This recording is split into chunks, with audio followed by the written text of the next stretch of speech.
HBC's new outdoor bar, Hollywood Park Casino. The only spot where you can park, party, and play 24/7 is LA's hottest card room, and it just got hotter during the epic Summer of Soccer, Friday, July 10th at Hollywood Park Casino. For more info, go to playhbc.com or follow us at PlayHBC. Must be 21 plus to enter.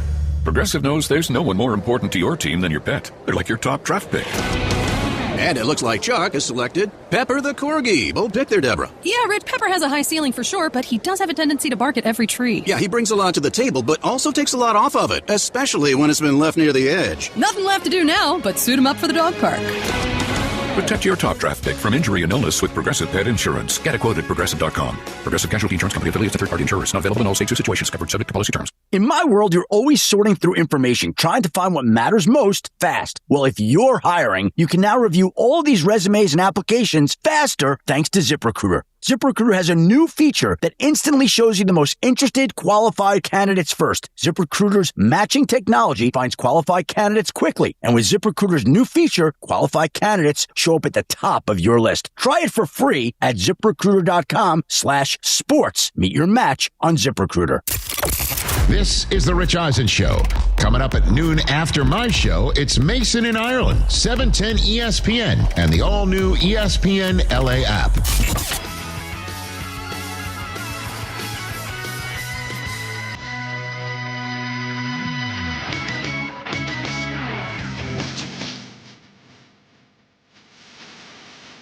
It's the Rich Eisen Show. I'm Brian Weber. Always an honor to sit in for Rich and the guys, and I'm equally pleased with the news that we'll do it again tomorrow with all the fallout and analysis of the highly anticipated soccer match tonight in Seattle between United States and Belgium. We have just enough time coming up to fire up the Commodore 64 for the worldwide Weber. A reminder, a SoFi personal loan is here to help you achieve something once thought impossible: overcoming high-interest credit card debt. Walk the tightrope of your finances with one low fixed-rate monthly payment, no fees required, and as soon as the same-day funding, that's right, pull off your own debt-defying stunt with a SoFi personal loan.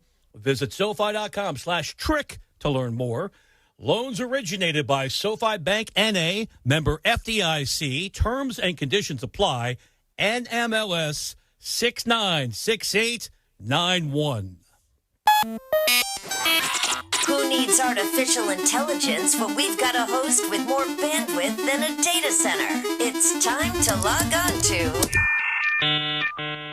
WWB, the World Wide Weber.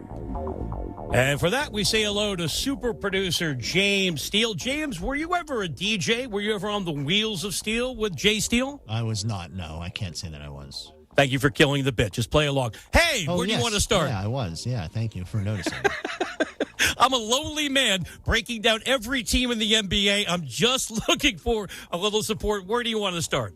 Yeah, I mean, we've been talking about soccer a bunch today. And you've been talking about how your experience with soccer goes back to the 70s. So how do you see tonight's match between the U.S. and Belgium playing out tonight in Seattle? This is my stone-cold lock. Now, I can't pick against Team USA, and I'm not trying to stake out the moral high ground. Anybody has the moral high ground over FIFA. The nicest guy in prison has more integrity than FIFA. I just have mixed emotions about how they arrived at the proper decision to pause that red card. Remember, it wasn't overturned, doesn't matter semantically. It's a one-year probation for Balogun, but with the United States leading scorer back on the field, the emotional boost of that, plus guys like Pepe who got more playing time at practice, and the Seattle advantage, I think it's tight. I think it's low scoring. United States 2, Belgium 1, and we advance to the quarterfinals for just the second time since 2002 in the modern era. And I'm really praying to the content gods that happens, because that hands me a show when I'm back on Friday. Quarterfinals, USA versus winner of Portugal and Spain. That's coming up. What's next? Yeah, up next, let's stick with soccer. The U.S. fans have been singing Country Roads after their last 3 World Cup matches, wins. played by the U.S. men's national team. Where do you slot John Denver's classic among the best post-game sing-along songs in sports? Okay, that is an interesting way to frame it. Now, since we mentioned my soccer expertise goes back to the early to mid-1970s. Now, I'm not 90, but I'm in my mid-50s. So I should stop saying this because I'm never going to get hired for any job now in any form of media. But you're right in my wheelhouse. If we're talking John Denver, I am fully engaged. My only thought would be, since this is an international competition, should we go with something a little bit more overtly patriotic, like Born in the USA? I know Bruce is selective about who gets to play that, but he wouldn't, by, I hope, any stretch of the imagination, be anti-Team USA.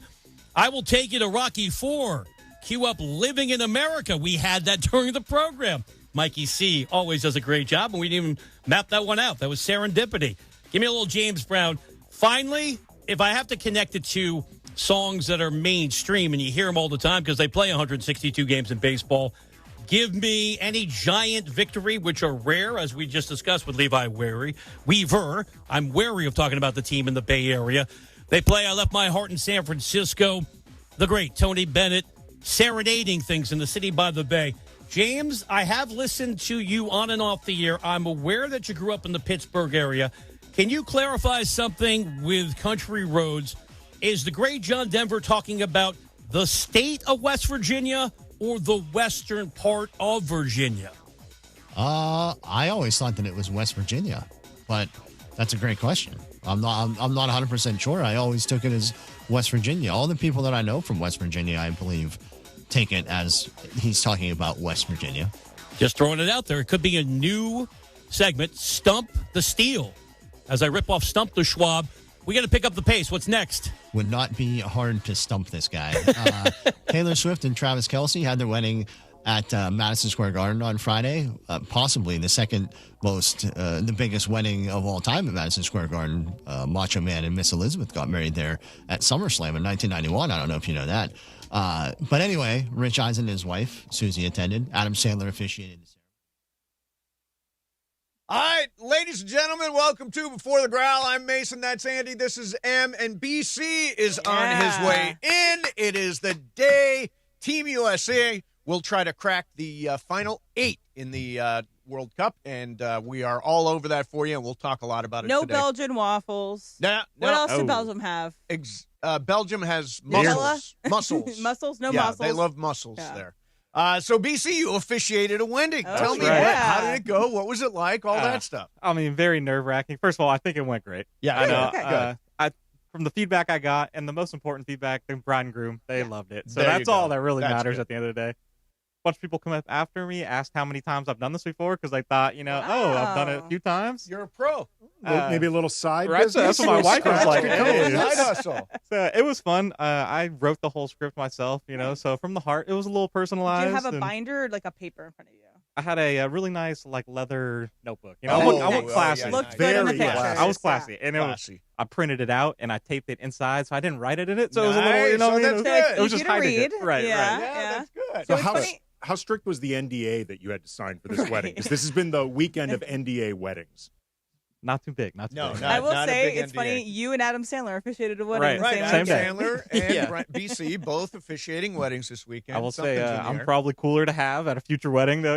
I agree. Although Sandler, of all the guys, you're a big Sandler fan. I'm a big Sandler fan too. Same. Yeah. Well, cool. And did you get this on video? In other words, did somebody video the whole this thing? I mean, I was mic'd up, so the whole thing was recorded. Nice. And then my wife Allison was actually their content creator. Yeah. Okay. Oh, nice. So she has. That is a big thing now. So you have a photographer and then you have a content creator. What does that mean? They make TikToks, videos, more like social media posts videos, as opposed to just the photo. So one is a higher quality that you want to print it out in your house. The other one is when you can post on social media. So it's videos, stuff like that. And she recorded on her phone, so it's not like an actual camera or whatnot. It's but she has clips of me reading and whatnot. Oh, that is awesome, man. Yeah. Where did you go for it? I was in Benicia. Benicia?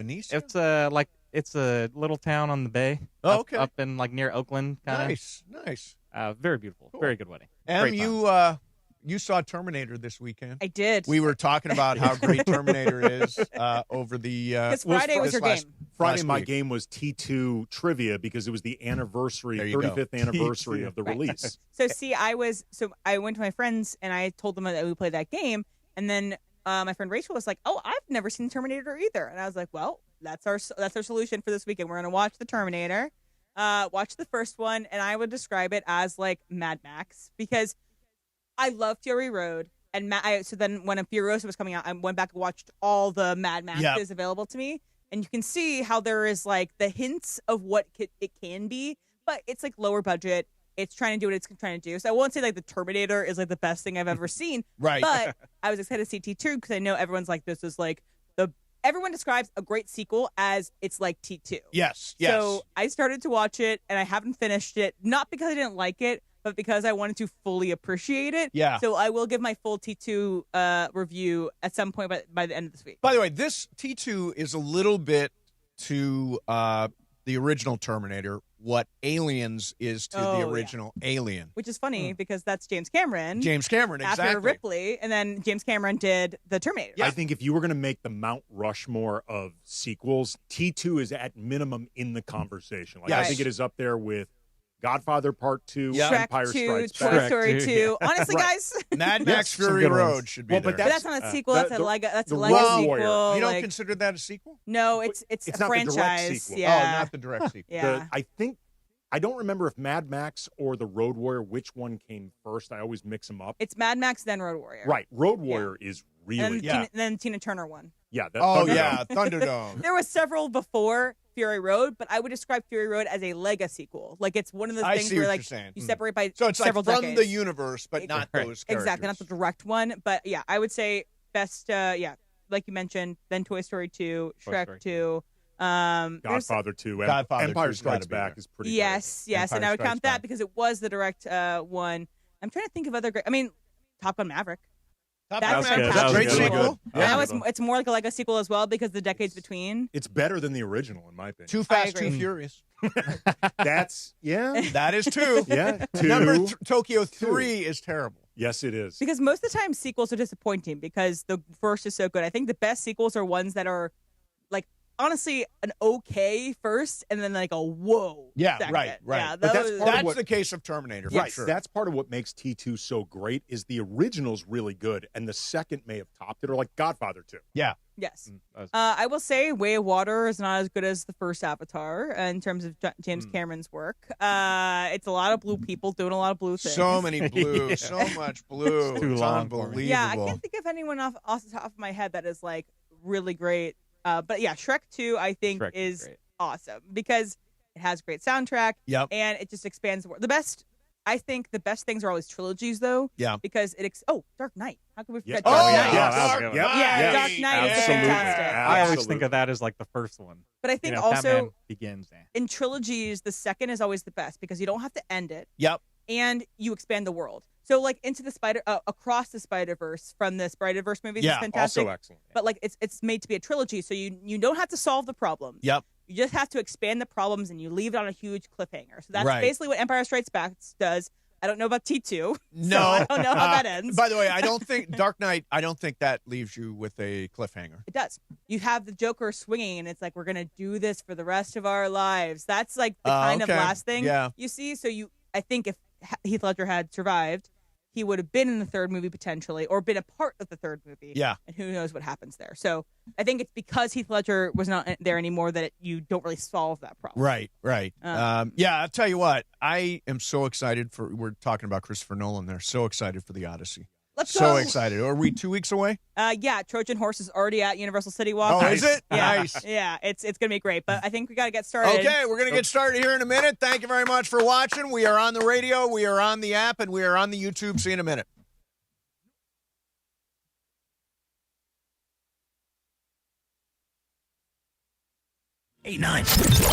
Accident or injury, call Jacob and Ronnie. Call Jacob 1-800-345-6789. Call Jacob. Tired of watching life from the bench? It's time to get in the game. Globe Life is looking for people who want more than just a job. Set your own schedule and help families protect what matters most. No experience? No problem. Training is provided, and you don't need anything to get started. It's not a desk job, it's a shot at building your legacy on your own terms. Your road to the championship starts at GlobeLifeCareers.com. Globe Life, official life insurance of the Los Angeles Lakers. Rich Eisen here. Running a small business means every hire matters. A bad hire costs time and money, but the right one helps your business grow. The challenge? Finding that person without sorting through resumes. That's where LinkedIn Hiring Pro comes in. It screens candidates so you can focus on conversations with qualified talent. With Hiring Pro, you can hire with confidence and build the team you need. Join the 2.7 million small businesses using LinkedIn to hire. Get started by posting your job for free at linkedin.com/Eisen. Terms and conditions apply. Rich Eisen here with some advice. If high-interest credit card debt is grinding you down, it might be time to call an audible with a SoFi personal loan. It consolidates your debt into one low monthly payment with no fees required. And with as soon as the same day funding, you can make the right play fast. Call an audible on your debt today at SoFi.com/debtplay. Loans originated by SoFi Bank N.A. Member FDIC. Terms and conditions apply. NMLS 696891. Fast funds terms apply at SoFi.com/debtplay. Hi, this is Sean McVay of your LA Rams. The Rams play here. KSPN, Los Angeles. 710 ESPN. A good karma brands radio station. ESPN 710, Los Angeles. Sports. And it is the biggest show on the radio. Mason and Ireland is on for your Monday afternoon. Ireland, best show on the radio. Here we go, Monday, July 6th, 2026. I know you can't wait for John Ireland to tell you all what he thinks about all the Lakers moves and LeBron leaving, but you're going to have to wait till tomorrow. One more day of the Ireland-Italy vacation. Andy Kamenetsky is in today for Johnny I. But don't worry, Andy's got thoughts about Rui being a Clipper. We got that breaking news this morning. Mace is here. See Mason off the 4th of July weekend. We'll find out about all the fireworks that Mace set off during the 4th of July. Dipsy-doo between the legs. Well, you know, he is like a hamster in the sack. Isn't that what he always says? Oh, no, Bobcat in the sack. I get out of the shower, I do a happy dance, and then I suck on the tap. The doctor of thugonomics. That plus producer Brian Cohen is back. And producer Emily's here. Plus we'll talk Dodgers. World Cup. We get ready for Team USA tonight against Belgium. And sad days for Team Mexico after the loss last night. That and so much more. Let's do it. Yeah. What they call me is a cornhole savant. The biggest show on the radio. So with that said, let's get this going. Mason in Ireland. Beef stew's coming back soon, I think. Yeah. With Andy, your Monday afternoon right now.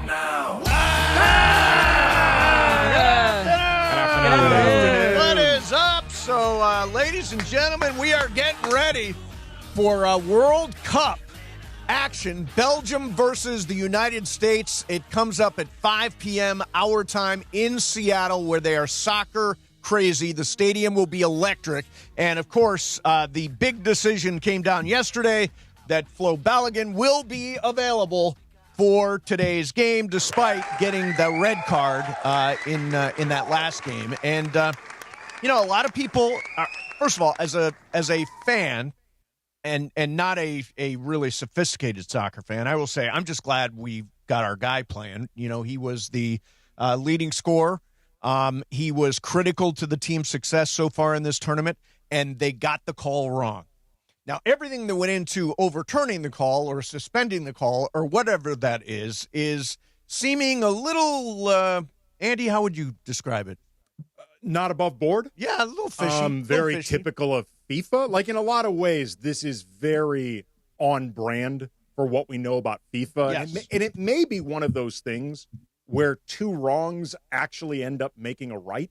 Because if you just look at the end result, context-free, I think everybody agrees that Balogun should have never been unable to play in this game in the first place. Yeah. So you could just say end result, context-free, this is where it should have been to begin with. The process, though, of getting to where he could play, shady. It is shady. And obviously, the president of the United States was involved in sort of leaning on FIFA to get this thing done. Well, I imagine, though, he was like, look, Infante, Yeah, Infante. Gianni. Don't think of me as the president of the United States wielding power. Yeah. Think of me as just the FIFA Peace Prize winner. There you go. Just a couple of guys who dedicated their lives to FIFA, chopping this up, trying to make it happen. And if your FIFA ratings are better, if you have the best player for the United States and you want the United States to continue on because U.S. is such a huge market that FIFA has been, lacking in years past. Right, and it's been so good for the sport. I don't think there's been anything that's happened in soccer that has grown the sport the way the last few weeks have. So, in the U.S. In the U.S., exactly. It's been an amazing. I mean, I am, to say the least, pretty indifferent to soccer. Yeah, it's been a really good World Cup. You're anti-soccer. Yeah, I'll say this. So yesterday, you were on this chain. We're all watching the games yesterday, and I don't know that we've had an event where like everybody from the station is chiming in on one group text chain the way they are on this one.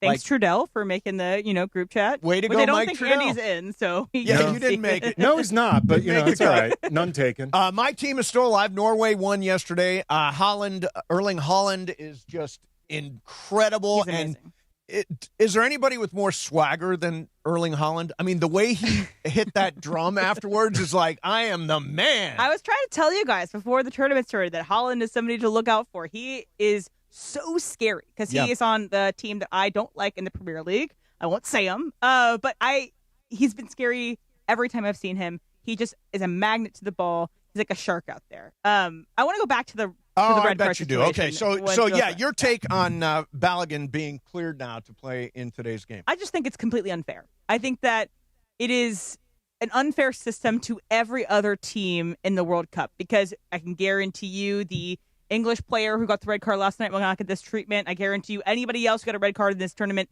does not get to be suspended, just so happens to be suspended for this round of 16 game or their next game. I just think no one else has the right to get this, and I just think it's not good for the sport in order to do that. It is just causing more issues in terms of the corruption that the sport has. You don't think if British Prime Minister Keir Starmer starts leaning on that Infante guy that they're going to lift the red card that came down yesterday for England? I'm sure that he will call. I don't know if everybody should call now. There should be a party line. Everybody who gets a red card, you should call and ask for it to be reviewed. The bat phone. Would you mind suspending our red card, it's sir? It's just, how close are you to the guy that you get the approval or not? But what Andy said with the two wrongs, maybe make a right.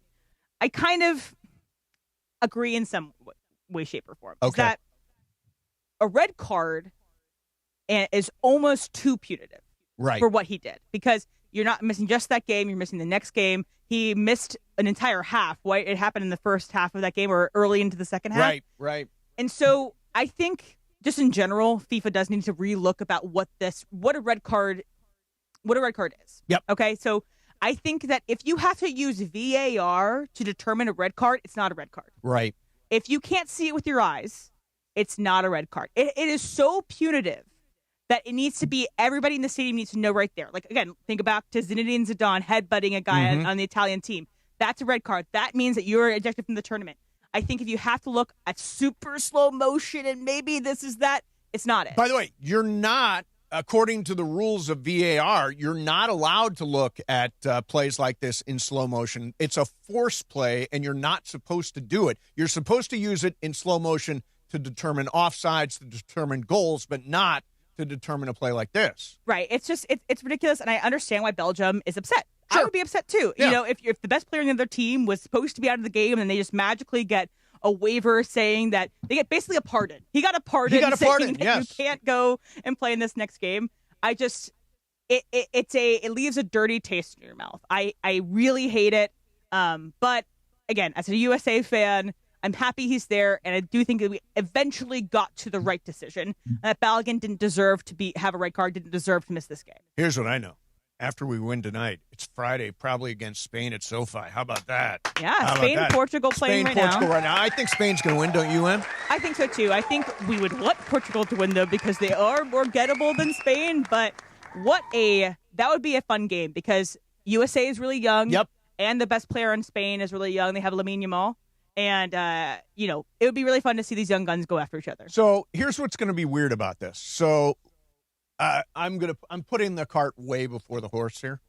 but let's suppose that we win. It's about a 50-50 if you look at the betting lines. Tonight's about a 50-50 game, maybe slight USA favorite. Well, it's interesting, actually, really quick, because I've been, for my unnamed podcast and one of our unnamed sponsors, Yes. I've been monitoring the lines for U.S. and Belgium, and it had been U.S. barely even money. With Balogun out. With Balogun out. I'm looking now at the updated odds. They've gone up a little bit, but not a ton. Like, they're still basically... Belgium's good, guys. Right. Yeah. That's what I'm going to say. Like, they're still basically even money odds right now. And I think the U.S. needs to be really prepared for the idea that Belgium is going to be pissed. Yeah, they are going to be They're pissed. going to be mad as bleep over this and looking to take this out on them. Yeah.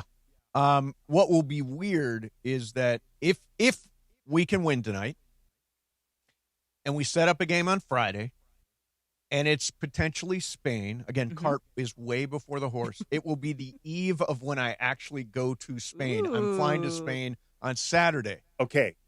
Now, here's a Sophie's Choice. This is a really tough because one. we've talked about this. Go USA. Go USA. Wow. Go USA. You're willing to forego the experience Yes. of watching Spain? I want us to win. But it's a win-win for you. Either USA goes on or Spain wins, and you get to be in Spain during World I Cup. got to be honest, and maybe this is because I'm not super into soccer. If I were you, knowing this will be my only chance in all likelihood of watching Spain play in the World Cup in Spain. I believe that is the only time that's ever I going would to be happen. rooting for Spain. I can't lie. I can't lie. It would be cool to be for the semis and for the final. Would be very cool. It would be very cool. I mean, you know, what do they call that? La Rambla? Yes. Yeah. La Rambla Rambla is is like the big promenade It's where they had the fantastic. big screen and everybody viewing it and And I believe going wild. the fans of Spain are La Roja. I mean, the red. Is that what it is, La Roja? Yeah, makes sense. I hope, again, win-win for Mason. Win-win. Exactly. And I also want to keep out some players to keep out to look for Belgium that could go off. Lukaku is fantastic. He's very big, very strong, is a huge header threat for Belgium. They have De Bruyne, who will take most of their free kicks, who is very good. And then they have Trossard, little guy who plays for Arsenal. But I think there's a lot of really great talent on the Belgium team. And Belgium-USA played in March, and the score was 5-2 Belgium. So just keep that in mind. They're not somebody to look over, not someone to just go to Friday already. So I'm excited, though, for a good game tonight. I did feel bad for El Tri, Mexico. Yeah. By the way, this was also a weird one for me because I have so many friends who are fans of Mexico, obviously. People, A lot of people at the station. A lot of people at the station. But Juan's stepdad is British. Mm.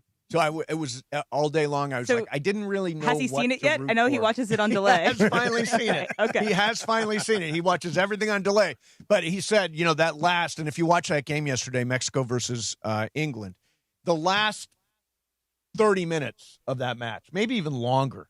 It's about like 26 minutes, somewhere in there. Basically, England had to park the bus one player down and find a way to prevent a goal. And Mexico was on it and on it and on it. And the British or the English goaltender was unbelievable in that game. Yeah, he's usually one. I like how Zach Lowe described it as a punchable face. He does have a punchable face. But he's usually. So does England's coach, by the way.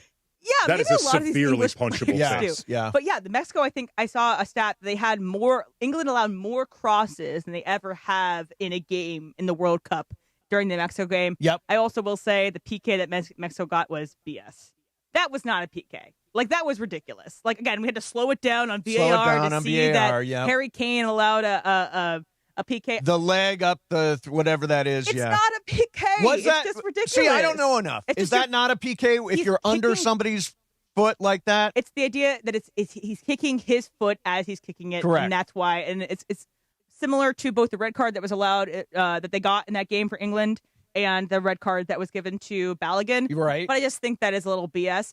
Also, it was a ref show. It was the ref just wanted to see himself on camera, his slick back hair, The ref his did get a tattoos. lot of camera time in that game. Now, the announcers thought the ref was doing a really good job. Sure. I disagree. You disagree. I think he inserted himself way too much. He got really card happy at the end of the game with some yellow cards that didn't even matter. I think the refs in this tournament have been ridiculous. And I think they all just want to be seen. They all just want their time on camera, and I am anti-ref. Anti-ref. By the way, the other one we'll mention, and then we're going to get in some Lakers. In case you missed it, Rui Hachimura has signed with the Clippers, 2 years, $28 million, $14 a year with the second year as a team option. We'll get to that coming up. But I wanted to give a shout-out to Cape Verde, who took Argentina to the limit. It was such a great game. All of these games have been so good, and that would have been, we were texting as it was going along, one of the biggest upsets in the history of sports, right? It was that big. Yeah, you see those videos of Cape Verde landing back home? Oh, yeah, people waiting for him. So yeah, it's very cool. I was at a bar in San Diego watching the game, and it's just like they equalized it. And no, it's just like the March Madness tournament, where if you have no idea what's happening, you have no team affiliation, you want the underdog to win. Even like there was people in the bar who had Messi jerseys on that were rooting for Cape Verde. It's great. I love World Cup. It's a great way to bring everybody together. Yeah, it really is. And people are into it. And I cannot, the magnitude of the interest and the growth and the engagement with soccer during the last few weeks in the United States has been incredible. Incredible. Like I said earlier in the show, like there may not be a major sport that I'm more indifferent to than soccer. Like if I'm just being transparent. Yeah. I have been into this World Cup. Yeah. Like it has been really You know what it entertaining. is? It's the Olympicness of it. It feels like the Olympics. Every 4 years. Yep. And every country. Yep. You have inherent stakes because people are playing for the flag on their chest. Yep. You know that if this mistake happens, that they will not live it down, and Right. that is the inherent stakes of everything. And it's wonderful. Yeah, it is. It has been great. All right, coming up next for you. Ladies and gentlemen, Rui Hachimura is going to be a member of the Los Angeles Clippers. We'll get to that coming up, and also some options that the Lakers might have. By the way, Ramona is going to join us at 12:30. She has written a TikTok, as they call it, a TikTok of exactly how LeBron James wound up leaving the Lakers. So that's coming up for you as well. Mason in Ireland, 710 ESPN. And it is the 15-minute mark right here on 710 ESPN. On the all-new ESPN LA app and on YouTube at ESPN Los Angeles. The 15-minute mark on 710. Fueled by Valvoline Instant Oil Change. You know, in that time it took to hear your favorite takes and all that fun and frivolity, you could be pulling out with a fresh oil change. No waiting, no appointment, just in and out in about 15 minutes. Bam! So you've got more time for what matters. Visit SoCalOilChange.com. In just 15 minutes, you can boost your vehicle's performance and save money while doing it. Visit SoCalOilChange.com now for value pack coupons and keep your car and your wallet running strong. The 15-minute mark on 710, made possible by Valvoline Instant Oil Change. Hey guys, it's Cap. Is there any better match than soccer and pizza? Our friends at Pizza Hut have 2 winning deals all summer long. Need a quick carryout before kickoff? Grab a large, 1-topping pizza for just $9.99. Want more toppings or delivery? Get a large, 3-topping pizza for only $12.99, available for delivery or carryout. So whether you're watching every minute or just tuning in for the big moments, Pizza Hut is the winning move this summer of soccer. Order today on the Pizza Hut app or go to pizzahut.com. John Ireland here, and when it comes to vodka, I like a winner, and Blue Ice Vodka delivers. America's largest potato vodka. Double gold rated, just 64 calories an ounce, and made from Idaho potatoes. Clean, smooth, no additives. Blue Ice Vodka. Vodka with standards. ESPN LA fans, join us Friday, July 10th at Hollywood Park Casino for the Kickin' It at the Park tailgate party as we broadcast live with the Sedano and Cap Morning Show. Come tailgate for the quarterfinal and unforgettable final World Cup game at SoFi. Cheer on your team and enjoy HBC's new outdoor bar. Hollywood Park Casino, the only spot where you can park, party, and play 24/7 is LA's hottest card room, and it just got hotter during the epic Summer of Soccer. Friday, July 10th at Hollywood Park Casino. For more info, go to playhbc.com or follow us at PlayHBC. Must be 21 plus to enter. Hey, it's Mace. Count on Jacob after a car accident. Count on Jacob after a rideshare crash. Count on Jacob after a motorcycle hit. Count on Jacob. 800-345-6789. Call Jacob. You've probably heard all those ads for life insurance. Just a few dollars a day, apply online in minutes, no medical exam. Simple, easy, and cheap, right? Now you're thinking, maybe I should get a quote. Well, smart thinking. Everyone should have life insurance. But here's what they don't tell you. Those few dollars a day rates, they're for young people in perfect health. That's why everyone calls Big Lou the 50 to 60-year-old not-so-perfect candidate. Like you. You take prescription meds, and you're overweight. Winner, winner, fried chicken dinner. Well, Big Lou works with life insurance companies that want people like you, with no surprises after you apply. In fact, if you're a 50-year-old guy with a few health glitches, Lou could probably find you $1 million of term life coverage for about $200 a month. So, yeah, you need life insurance. But unless you're young and healthy, you gotta call Big Lou, because he's like you, older, heavier, and on meds, too. Get a quote right now at 800-568-2790, 800-568-2790, or biglou.com. Steve Mason and John Ireland. I'm not a prude. You are. I'm not. The OGs of LA Sports Radio. I do not believe I am at all prude. I'm like the least prudish person you know. Mason and Ireland rolls on. Hey! Monday Night Football tonight. Hey. How about that? We got us Team USA, U.S. men's national team versus Belgium.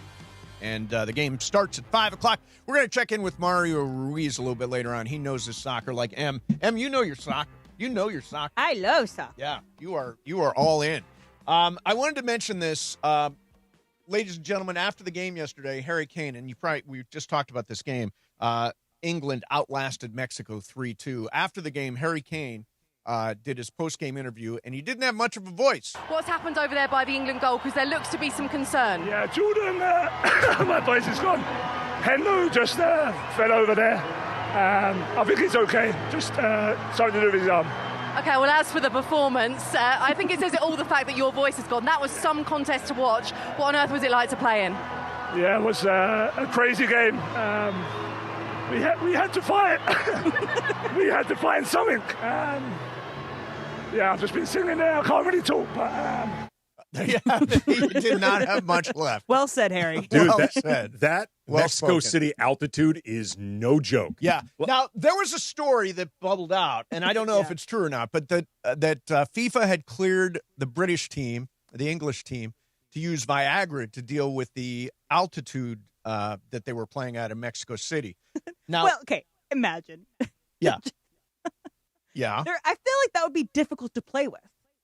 Well, yeah, but I mean, if it helps with the altitude. But does it not help with affecting how you run and how you play and everything at the same time? Kind of a rudder. I mean, I think you'll get where you need to go. Like, you really have to keep... What Emily's saying is, in that moment, if you're playing on Viagra, you really got to think about the game. You do. And, you know, nothing your else. size of your shorts and everything. Right, Yeah, right. you're on national television. So they elected to not do it, right? Yeah, I think I saw they elected not to do it. It was approved. They Yep. could have if they wanted to, but the internet had some a lot of fun with those jokes. By the way, they also booked 15 different hotels, England did, across Mexico City because they didn't want Mexican fans to know exactly where they were. And, of course, Mexican fans found out almost instantly where they were staying and set off fireworks all night long outside their hotel, Played trying to music. keep those guys up, played music, blasted music, all that stuff. I feel like in the age of social media, this has to be impossible now. Like, it's too easy to signal to the masses. All you need is one person to see something, then go online, and it's going to get retweeted or shared or whatever. You can't keep this stuff secret anymore. I'm all for this. I think this is one thing that fans can have an influence on is that I can just make sure they can't sleep. You know, I can't play on the field. I can't do anything else. I can't affect the play on the pitch. But what I can do is I can play music as loud as I can and make sure that Harry Kane can't sleep. Now, we used to do some of this mischief. I will play the role of John Ireland and tell a story. Not the same story. Sorry, Pepe. So, back in the day, the Lakers, and I don't know the year, Ireland would know the year and what game and all that stuff. It was George Karl was the opposing head coach. So that would have been... Which team? Denver? Okay, so that's roughly... They played him in the playoffs in 2009? That sounds right. Okay. So we beat them. We were up 3-1. They had a game here at what was then Staples Center. And we had our producer, Dave Singer. Now, take a note, Emily. We had our producer, Dave Singer, get this gigantic horse wreath And Dave Singer found out, again, this is, you can found out where the Nuggets were staying, found out what George Karl's room was, knocked on his door live on the radio, presented him with this horse wreath that said, "Beloved Coach." That's how we messed with the team. But I'm with you. I'm totally in favor of this engagement of the fans and the fireworks and the making noise and whatever it is, as long as you're not pulling fire alarms and stuff like that. I'm like, yeah. Or allegedly back in the day Yeah. with the Kings and the Lakers and Kobe, intentionally food poisoning Kobe Right. with a cheeseburger. Like, Right. That's a bridge too That far. is too far, But just yeah. keeping these guys awake, pop a little more melatonin. Hey, join the Sedano and Cat Morning Show live from Hollywood Park Casino this Friday from 7 a.m. to 10 a.m. Hang out with the morning crew. Get ready for the quarterfinal in L.A. Maybe the U.S. is in that. With a win against Belgium tonight, it is going to be the USA, powered by Milagro Tequila. Tequila never tasted brighter. Milagro Tequila, please enjoy responsibly. So, Rui Hachimura has signed a 2-year, $28 million deal with the Clippers. Interestingly, it is a team option for the second year, so it's $14 million this year, $14 million next year. And the Lakers just did not have the room for Rui in the context of what they were doing. The Clippers apparently wanted to do a sign and trade at one point, and the Lakers said no. I don't know what they would have conceivably gotten back, but it couldn't have been much given the salary cap restrictions. Andy, surprised that Rui Hachimura winds up with the Clippers. I'm surprised with the Clippers in particular. Like, I had not pegged them as a potential team, although I guess I should have thought about the idea that as much as I think Rui legit loved being a Laker, Yep. he really loves Los Angeles. Yeah. And if you want to play in L.A., you got precisely two choices. It's Lakers or the Clippers. Yep. And if the Lakers were increasingly not becoming an option, there had been some reports that the Lakers are still trying to create cap space. Mm-hmm. Like, they need to bring in another starting caliber wing. Yep. And that could be for Rui, and they've been linked to Rui. I'm surprised he's with the Clippers just because I didn't anticipate it. I'm also just bummed. Like, I'm bummed to see Rui go. Like, he was a really good player for the Lakers. Very good. And he grew a lot with this team. And he's just a really likable guy. Like, he was really liked by his teammates. He was liked within that organization. And he represented a developmental win for this team. And, he's an imperfect player. We know the things that he's not good at. Sure. But what he's good at, he's really good at. Yeah, and here's the thing. I think it's a mistake to let him go because he's one guy that elevates his game in the postseason. But he has been a lights-out postseason player for the Lakers. Well, here's what you would ultimately have to ask yourself. Like, because they were going to have to renounce Rui's rights. Right. To make this, because his cap hold was going to be higher than his ultimate salary per year. So they had to renounce that. Would you rather have had Rui instead of either Mamu or maybe Grimes? But really, you need Grimes. You could look at this as a Mamu versus Rui question. I think Mamu, in terms of everything he can do offensively, he is a more versatile offensive player than Rui. Like, he is much more of a connective player. He's a much better passer. He's a better rebounder. And he's a good scorer. Defensively, it's a wash that neither one is particularly good. Right. Rui, though, is elite at the thing that he's really good at. I don't know if Mamu is elite at anything. And also, Mamu's not proven. Right. They've got to develop Mamu. Right. I mean, he's coming off a lot of these guys. They're all sort of development. Well, there's a dice roll element, I think, to Mamu. Like, he's coming off a terrific season with Toronto, but it's a short sample size. There is, I think, to some degree, a dice roll with Kessler. Yep. Like, can he really be a true A-list center? I think there's a certain degree of dice roll with Austin Reeves. Sure. Like, can he live up to a salary that's close to $50 million a year? Like, there's a lot of dice roll. Rui, you know who he is, the pluses, the minuses, the everything. Yep. I was hoping they could keep him. I really was. I was too. We'll let you know this. The Lakers also traded DeAndre Ayton to the Wizards. They have now got their own Clint Capella for Jaden Hardy and 2 second-round draft picks. Yeah. So they got a couple of seconds, got some draft. Jaden Hardy, another young player who very good shooter. I don't know how great he is at anything else. And his contract could Yes. turn around and flip it somewhere else. It's very clear with this move where they traded Ayton, because assuming Ayton bought into being a backup, and I don't know if you could. That may be why although he's going to be a backup in Washington. Well, too. but there's a chance he could end up starting between the amount of games that AD misses and. Oh, okay. And I see what you're saying. Look, the Wizards could move AD. Yeah, they at could. some point. They could. So I think there's a chance there, but regardless, I don't know if the Lakers wanted to take that chance. They got 2 seconds and they saved a bit of money with Hardy. It is expected that there are more moves to come to create. Yeah, more and cap we'll talk about those moves as we go through the show. They're going to look for a backup big man. Andre Drummond, Jonas Valanciunas, Kevon Looney are 3 of the names being considered according to Shams, and they're also looking at another wing player. The name that keeps coming up is Jonathan Kuminga as potentially a wing player for the Lakers. So we'll keep you up to date on all that stuff, and we will get into all of it with Ramona Shelburne coming up next. Mason and Ireland, 710 ESPN. You probably shopped or you've donated at a Goodwill Southern California store. I always drop stuff off at Goodwill. That's just part of the story.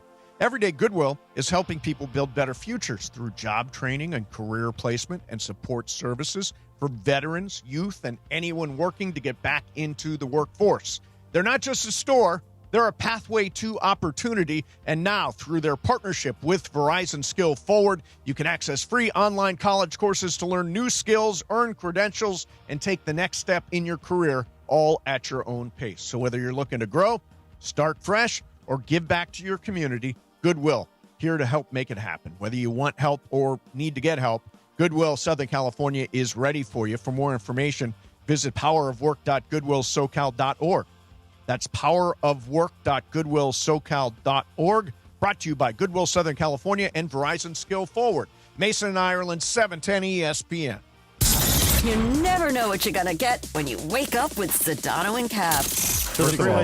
First of all, watch your tone. Second I of won't all, watch my tone, actually. Second of all, tone, little boy. What happens if I don't watch my tone, by the way? Get your ass kicked. we can have a conversation later about it. Oh, yeah. No, take your belt off, George, and put him over your lap and smack that tushy. There's a lot of tushy to smack. Yeah, there is. Less than there used to be, though. It's the morning show with Sedano and Cap. Weekdays starting at 7 a.m. on ESPN LA. Not sure what to do this week? The answer is always COSM. Here's your COSM calendar for the week of July 6th. The 2026 FIFA World Cup has taken the world by storm, and there is no better place to enjoy the World Cup than the COSM Dome. COSM Dome and hall tickets are available right now, but don't wait because they are going fast. Visit COSM.com now before all tickets are gone. If you've never been in the COSM Dome, this is your chance to see history unfold live on a gigantic 87-foot wraparound LED display that drops you right in the middle of every corner kick, tackle, and goal. And while you're reserving World Cup tickets, don't forget to lock in your tickets to Harry Potter and the Sorcerer's Stone, or The Matrix, or Willy Wonka and the Chocolate Factory in virtual reality. The COSM Hall is the ultimate sports bar to watch all the games on massive LED displays and enjoy a warm summer's night on the COSM deck. It's amazing sipping your favorite cocktails or ice cold beer. All the fun and all the excitement for sports and entertainment is at COSM. Don't be left out. Visit COSM.com and lock in your next trip to COSM today. That's your COSM calendar. Getting pulled over for a DUI can be life-altering. Un momento, you're driving to your casa. Next thing you know, un grande problema. Right, Angelica? Sí, Cappy, and the clock is ticking with solamente 10 días to respond. 10 days is not a lot. Cappy, the Fix My DUI program helps people move forward after a DUI with support and guidance every step of the way. If this happens to one of our listeners or someone that they know, what should they do? No espere y háblanos hoy or visit fixmydui.org. That's fixmydui.org. Steve Mason and John Ireland. No, I am Captain Spicy. You are not Captain Spicy. I am Captain Spicy. The OGs of LA Sports Radio. Absolutely full of crap. Okay, good. Okay. I like this. Mason and Ireland rolls on. Know when to fold 'em. Ladies and gentlemen, joining us right now, Andy's in for John. The Ramona Shelburne. Momo, what's up? How are you guys? Everything is I'm great. calling in from an Airbnb up in Oregon where I go every year. Nice. Visit Are you on the Sam. coast? It's beautiful here. No, in Ashland. You know where the Shakespeare Festival is? Okay, cool. Are you into the Yeah. Shakespeare? I don't bring my kids to. Not really. It's Yeah, just my I'm cousin's not. sister, I don't so like. we just come up, yeah. I like his old stuff. I don't like the new stuff. So, Momo, you have written a gigantic story about the way the LeBron Lakers marriage ended, and I think, is it fair to say they broke up with each other? Did one party break up with the other party, or was it just a mutual parting? I really think it was a mutual parting. Like, I don't think there's any alimony. I don't think there's any, like, the lawyers, like, just worked on retain. I mean, really was pretty clean, right? Like, usually when I do these stories, there's people, like, after it's done, people kind of say what's really on their mind, and the aggrieved party, they vent. Yep. There wasn't a lot of venting. I think this was just coming. I think, it's almost like we were all surprised because the writing has been on the wall for a long time, and we kind of didn't want to see it. And, he played through it last year. I guess the writing was on the wall last year too, if you think about it. And he played through it, and he was played the third role.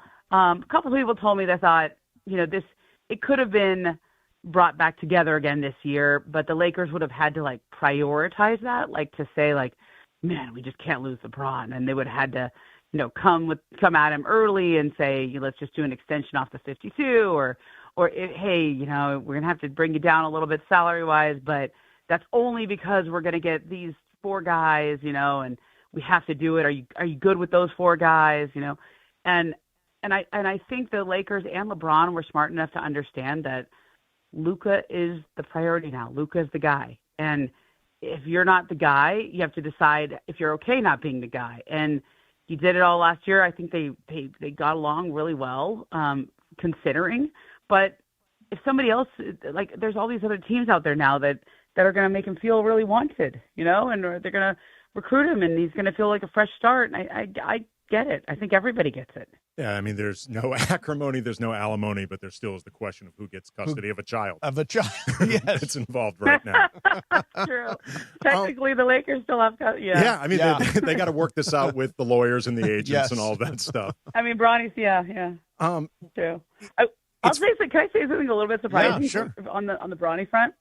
I think the Lakers really like Bronny. I think the Laker coaches really like him. So look, if LeBron picks a new team and LeBron says, I really want to play with Bronny again, and Bronny says, I want to play with my dad again, they're going to figure out a way to make that happen. But I don't think it's a foregone conclusion, because I don't think the Lakers are like, oh, let's get this kid out. No, I think they kind of like him. Yeah, I mean, I think it could come down to Ramon in some ways beyond what both LeBron and Bronny want. And side note, I really hope Bronny gets a legit vote in this. Oh, yeah. That, sure. like, he's not sort of talked about like he's not. True. Well, I hope that he's not talked about like he's not in the room or has any agency. Like, he's put in work right. and deserves to be treated as his own entity. Yeah. But, like, it's felt like, Ramona, we've been heading towards this point since the fallout of the Russell Westbrook deal. And, like, nothing has ever been the same with the organization and LeBron since then. And then once you add Luka being added into that mix and the Lakers having that off-ramp, that doesn't include LeBron indefinitely, it's always just felt like to me, I don't know if it was possible for them to land in a situation where both sides would genuinely be happy with it.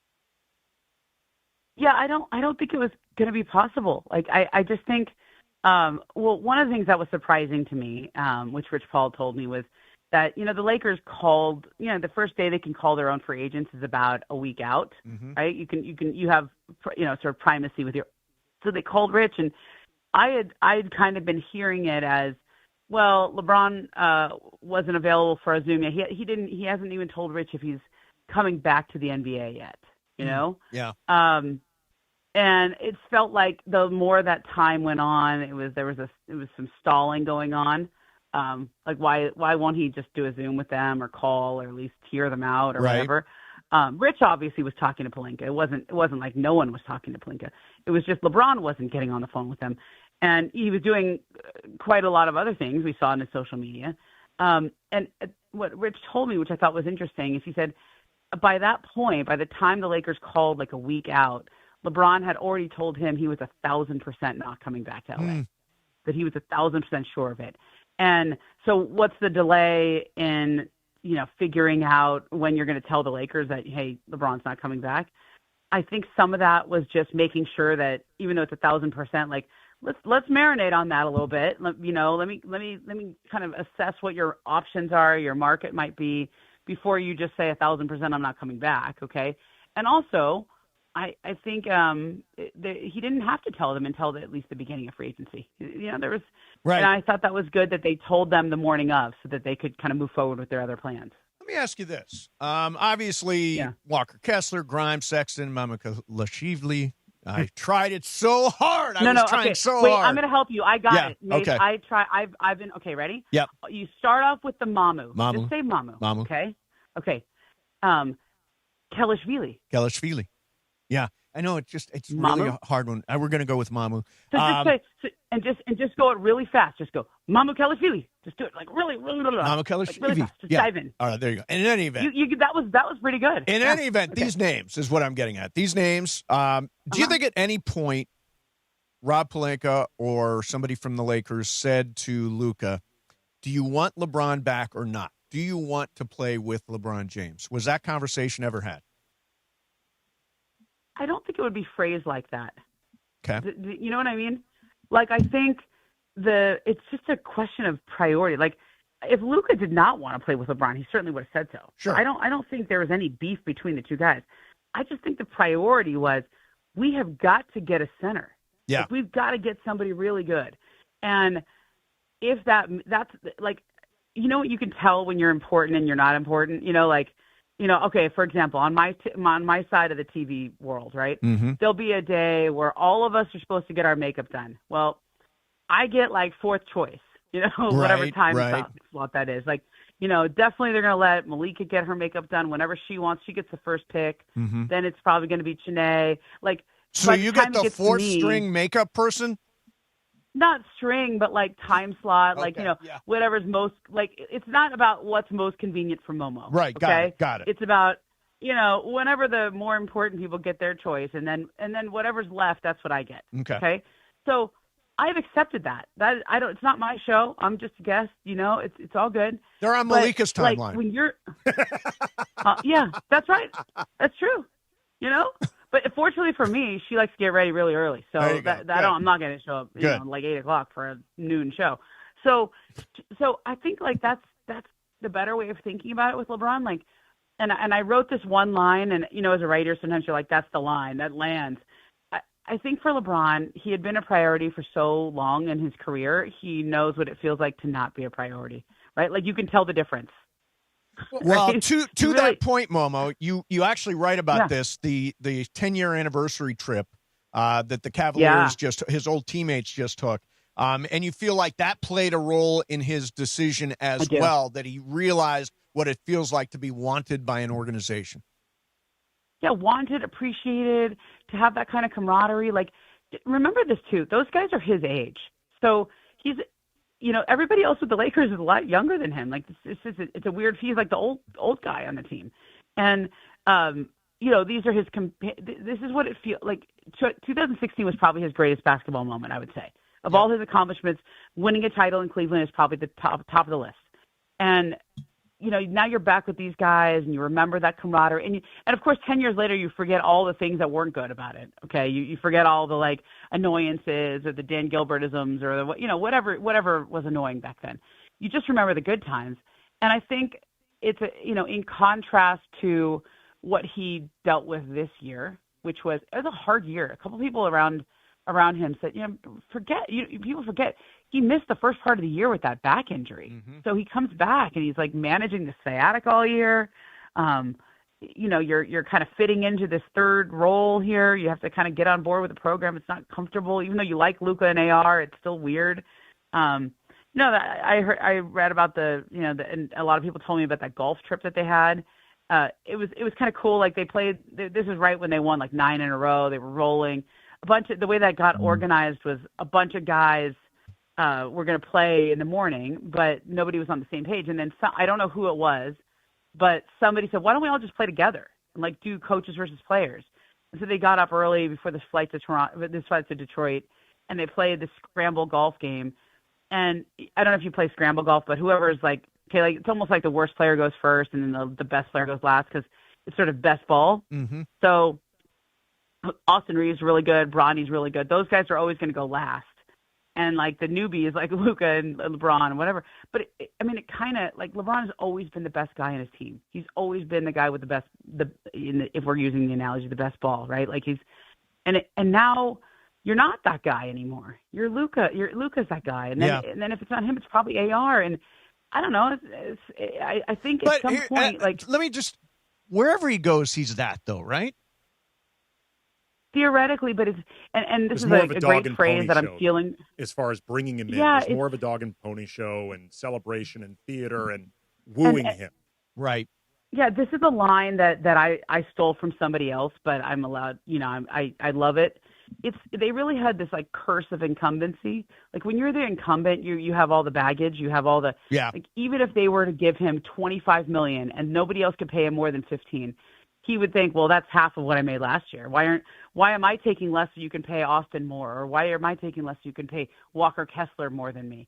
But if you go to Golden State, it's like, oh, well, they did everything they could to get me that 15. Right. So it just feels different. Go ahead, Andy. Question for you, Momo. There's been a lot over the years in terms of coverage with LeBron not feeling appreciated by the Lakers. And I understand some of where he's coming from this. I think some of it. It's that damn game ball they didn't give him. The game ball is what pushed all this over the top. But from the Lakers' perspective, do you feel like they felt truly appreciated by LeBron?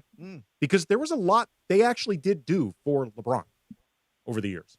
I agree with. I think it's on both sides. I think the lack of appreciation or that feeling of, I think that exists on both sides. Yeah. I think they tried to be a good partner with him. I think they tried to they treated him certainly the same way they treated, an all-time great. They celebrated him every time he, when he broke all these all-time records in the Laker jersey, they really made a big deal about it. And they commemorated everything. I think they tried to embrace him.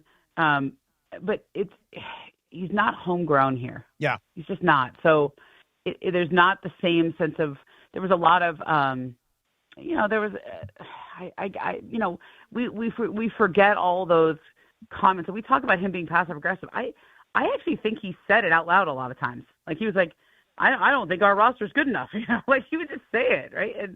And putting pressure on the organization, or maybe asking, the Westbrook thing, I think is definitely a big part of where the fallout was. Maybe roster concern. I would say going back to even before. Remember the one year where they had all the ball handlers on the team, the Lance Stevenson year. That was the first year.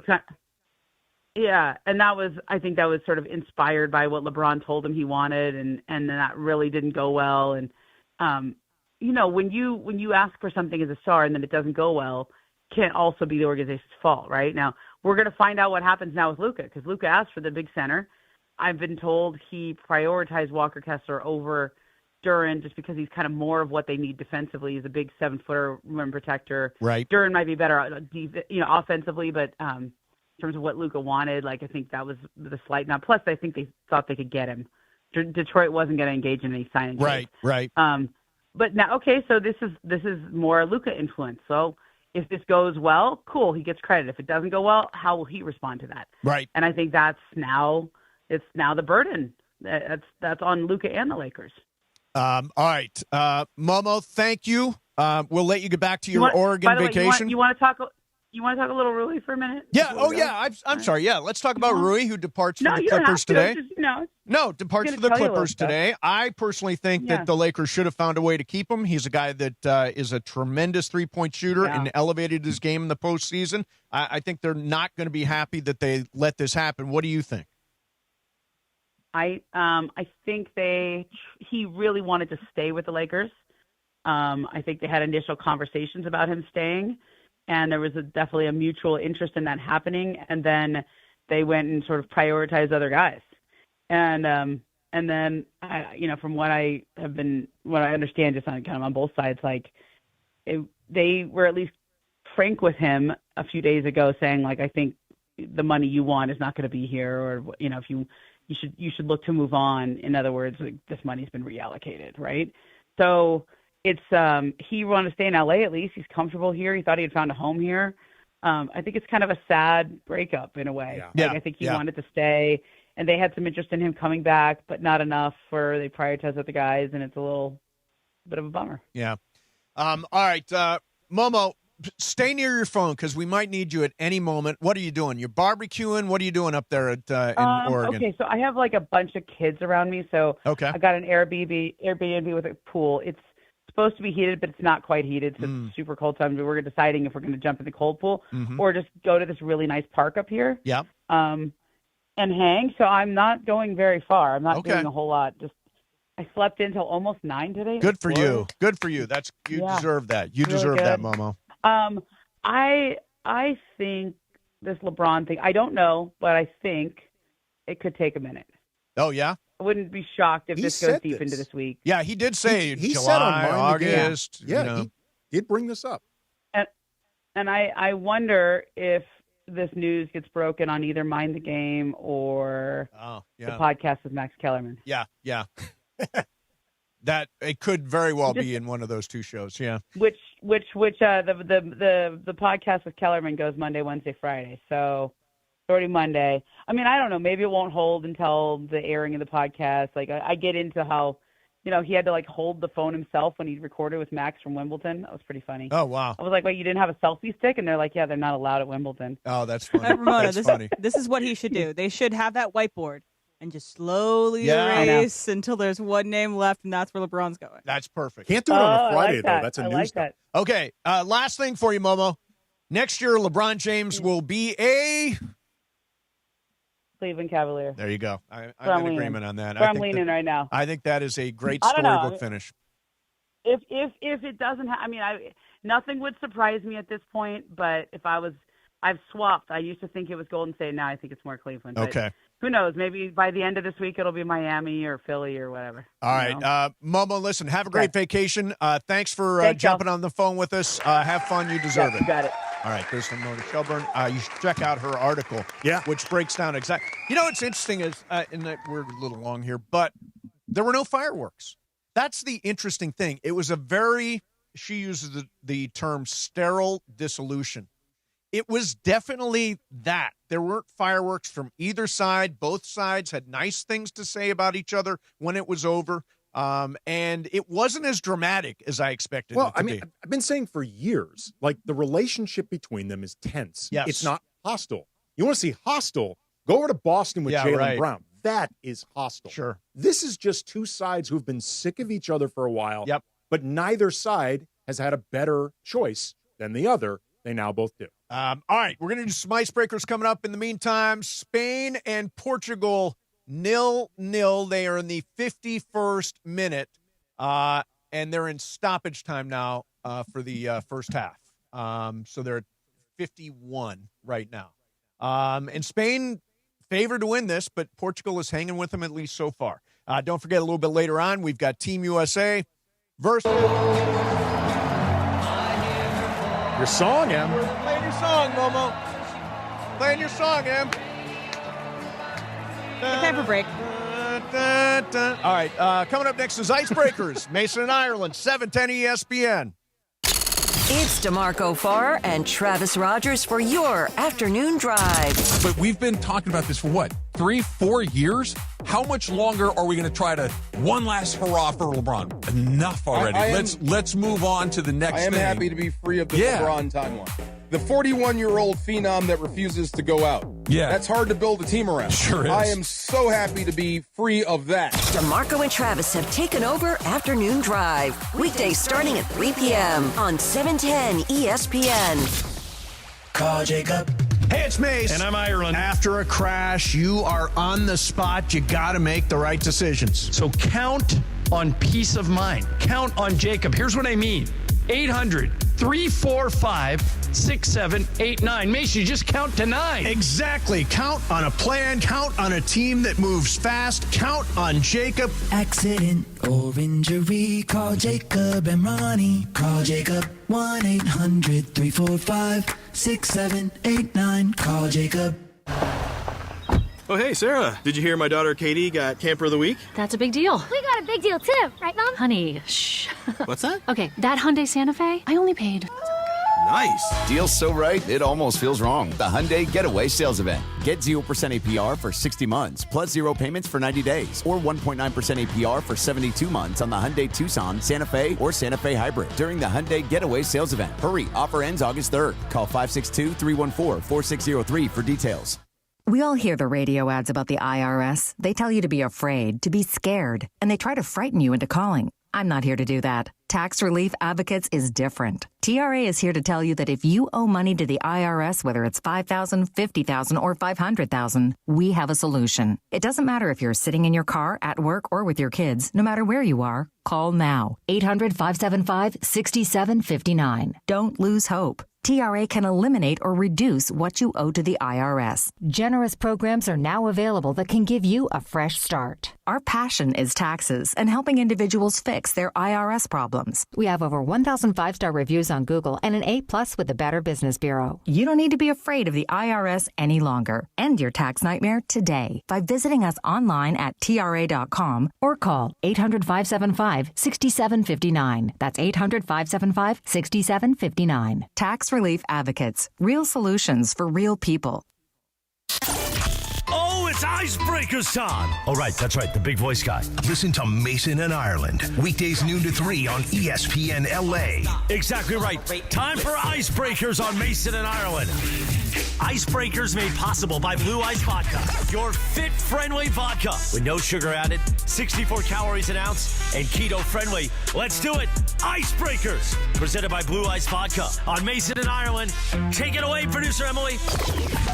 All right, it's going to be a quick Icebreakers, and don't worry, we got Sports Graffiti coming up. Talk all things Lakers, World Cup, and anything, your 4th of July weekend. But here is the update for our scores currently. Andy is bodying all of you guys. Yes, he is. He's up 19. The others are up 19 points. John's at minus 16. Because you've got a couple almost on the very first giveaway. Almost right off the bat. Yeah, come on, He said Andy. some good ones, some all good right, we'll pulls. see if you can do it again. Okay. For 10 points, I was born in 1988 in Tampa, Florida. My cousin is Kirsten Storms, who has starred in soap operas as well as a Disney Channel original movie, Xenon, Girl of the 21st Century. Any Xenon heads?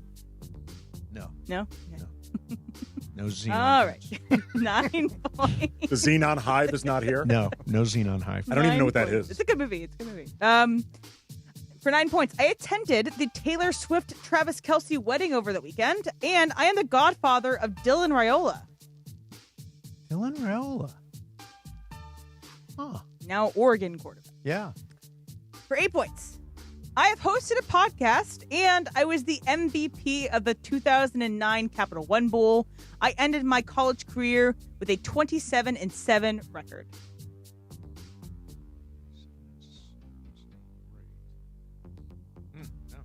For 7 points, I have been in commercials for Little Caesars, Trust and Will, Tops, and Sleep Number.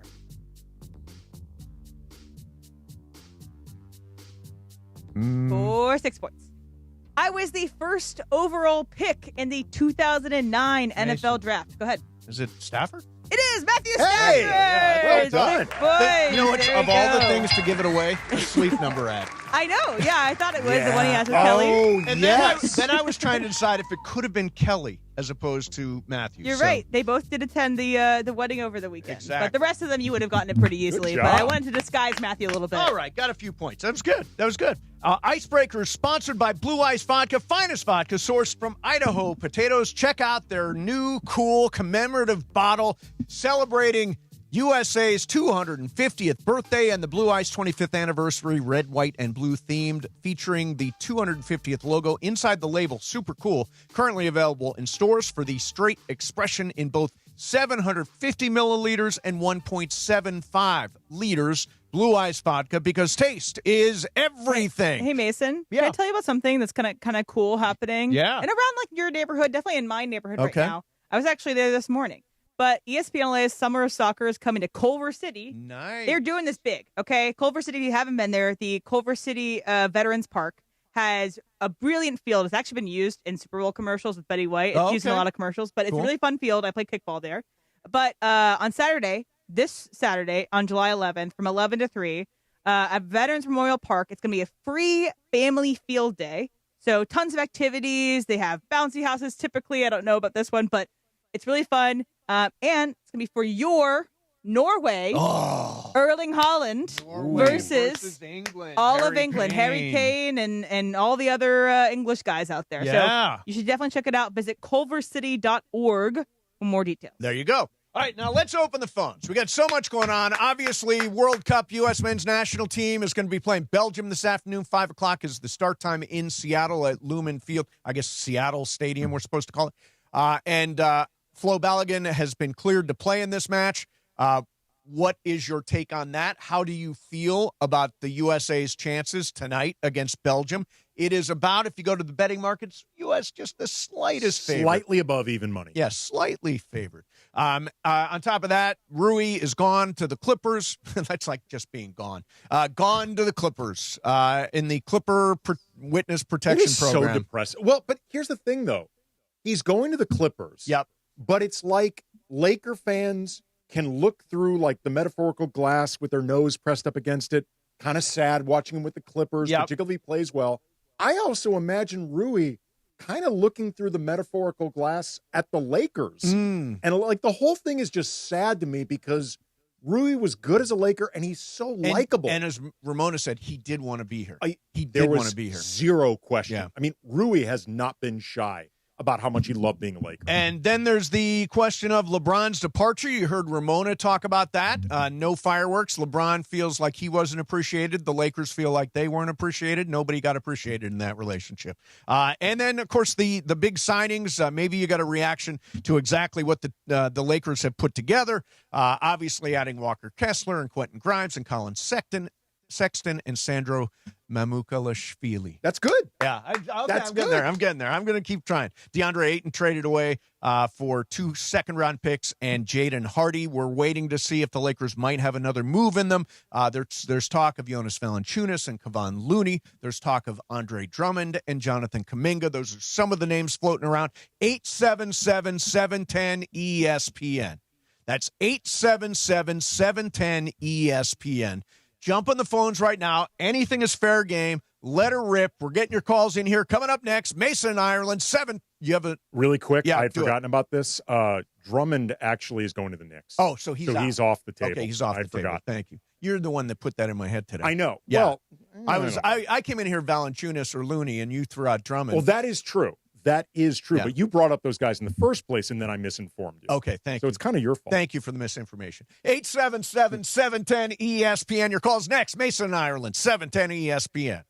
The home of the Lakers. And now the home of the Rich Eisen Show. Weekdays 9 a.m. to noon. KSPN Los Angeles. A Good Karma Brands radio station. It's time for your Valvoline Instant Oil Change Summer of Soccer update. Here's Mario Ruiz. The 2026 FIFA World Cup is down to its final host nation. Canada's historic run came to an end in the round of 16, while Mexico was knocked out by England in front of a stunned crowd at the legendary Estadio Azteca. Now the hopes of the host nations lies on the shoulders of the United States. The U.S. men's national team takes on Belgium today in Seattle, with a place in the quarterfinals on the line. The Americans did receive good news ahead of their big match. FIFA has suspended Flo Balogun's red card from the last round, making the star striker available for today's battle versus Belgium. It's do or die from here, and the U.S. will need its best performance yet against a talented Belgium side. And that's your Valvoline Instant Oil Change Summer of Soccer update. Valvoline Instant Oil Change, home of the 15-minute drive-through oil change. From kickoff to the final whistle, performance matters. Keep your vehicle running strong. Visit SoCalOilChange.com for a special offer and locations near you. Oh yeah, injured in a crash? A slip and fall? Don't settle small, you've gotta make the call. He does the heavy lifting, he handles the fight. Big Tony steps in and makes it alright. No baloney, call Big Tony. He fights, he delivers, your victory is waiting. No fee till we win. He gets the compensating. No baloney, call Big Tony. 866-456-8669. BigTonyLaw.com. Prior results do not guarantee a similar outcome. Tony is attorney Tony Ward, primary office in Los Angeles, California. Join ESPN LA Friday, July 10th at Hollywood Park Casino for a live broadcast tailgate party from 7 to 10 a.m. with the Sedano and Cap Morning Show as we get ready to cheer on the quarterfinal final World Cup game at SoFi. For more info, go to playhpc.com or follow us at playhpc. Must be 21 plus to enter. Problem gambling, call 1-800-GAMBLER. This summer's biggest football watch party experience is happening at Mercado Gonzalez in Costa Mesa. Catch every Mexico and USA match live, surrounded by non-stop game day energy, passionate fans, drink specials, surprise giveaways, grab fire asada tacos, slow braised quesadilla, fresh ceviches, warm churros, and more while you cheer on your team with the entire Mercado. Mercado Gonzalez, your soccer fan paradise this summer. Join us every Mexico and USA match at Mercado Gonzalez in Costa Mesa, where every match tastes better.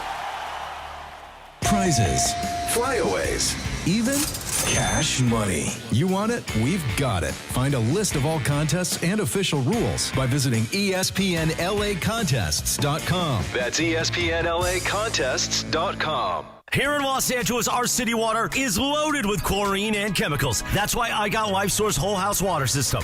It cleans and conditions water from every tap for healthier water with no salt and no regular maintenance. No more harsh, skin-irritating city water. Upgrade your water and your life with LifeSource. I did, and I'm never going back. LifeSource has been doing it for decades. Read the reviews. Call the LifeSource California factory today at 800-WATER-99 or visit LifeSourceWater.com. LifeSource Water, it's not just better, it's essential. LifeSource, taste and feel the difference. Warranty limitations apply. And it is 1 o'clock in the Southland on the biggest show on the radio, Mason in Ireland. And you know it's time for Sports Graffiti on Mason in Ireland. This is where you call in and talk to the fellas. 877-710-ESPN. That's right, that number is back. It's not a mistake. Big voice guy, do it one more time. 877-710-ESPN. You get to talk to Mason in Ireland during Sports Graffiti, and we know everybody loves Mason in Ireland.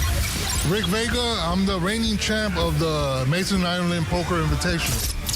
Gregory Mendez, Port Hueneme, California. Why do you love Mason Ireland? Why I love them? Because they're there every day for me. They're consistently giving out some funny takes, being goofy, and to be honest, we need it in a time like this, so I love it. Let's do it. Sports Graffiti time. Take it away, Mace. All right, here we go with some Sports Graffiti. Got a couple of lines open, 877-710-ESPN, as we get ready for USA versus Belgium. And, of course, we're reacting to Rui Hachimura, now going to the Clippers and all the moves the Lakers have made. Andy, if I say to you, I'm going to ask you a tough question before we get to calls. 877-710-ESPN. How many wins does this Lakers team have next year? I am going to say 50. I'm going 50. 50.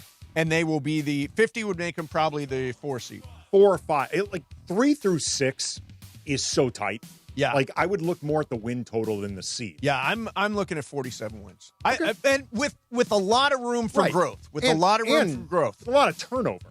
Yeah. 47 wins with a lot of turnover ain't bad. Yeah, do we have 2 returning guys? Is that it? We got Luka Austin. Jake LaRavia. Jake LaRavia, there you go. Vando for the time being. Vando momentarily. Bronny for the time being. Yeah. So we do have some continuity. 877-710-ESPN. Let's start out with Justin in New York. Justin, you're on Sports Graffiti. What's up? Hey, so cool story and then unrelated question. Cool. I was at my Equinox Friday morning, and I saw a guy that looked like Matthew Stafford, which I thought was weird. And then I realized Taylor Swift, Equinox is a Nomad next to the Ritz-Carlton. Yep. Turns out it was him, said hi, we talked for a bit. Nice. Cool. Very cool.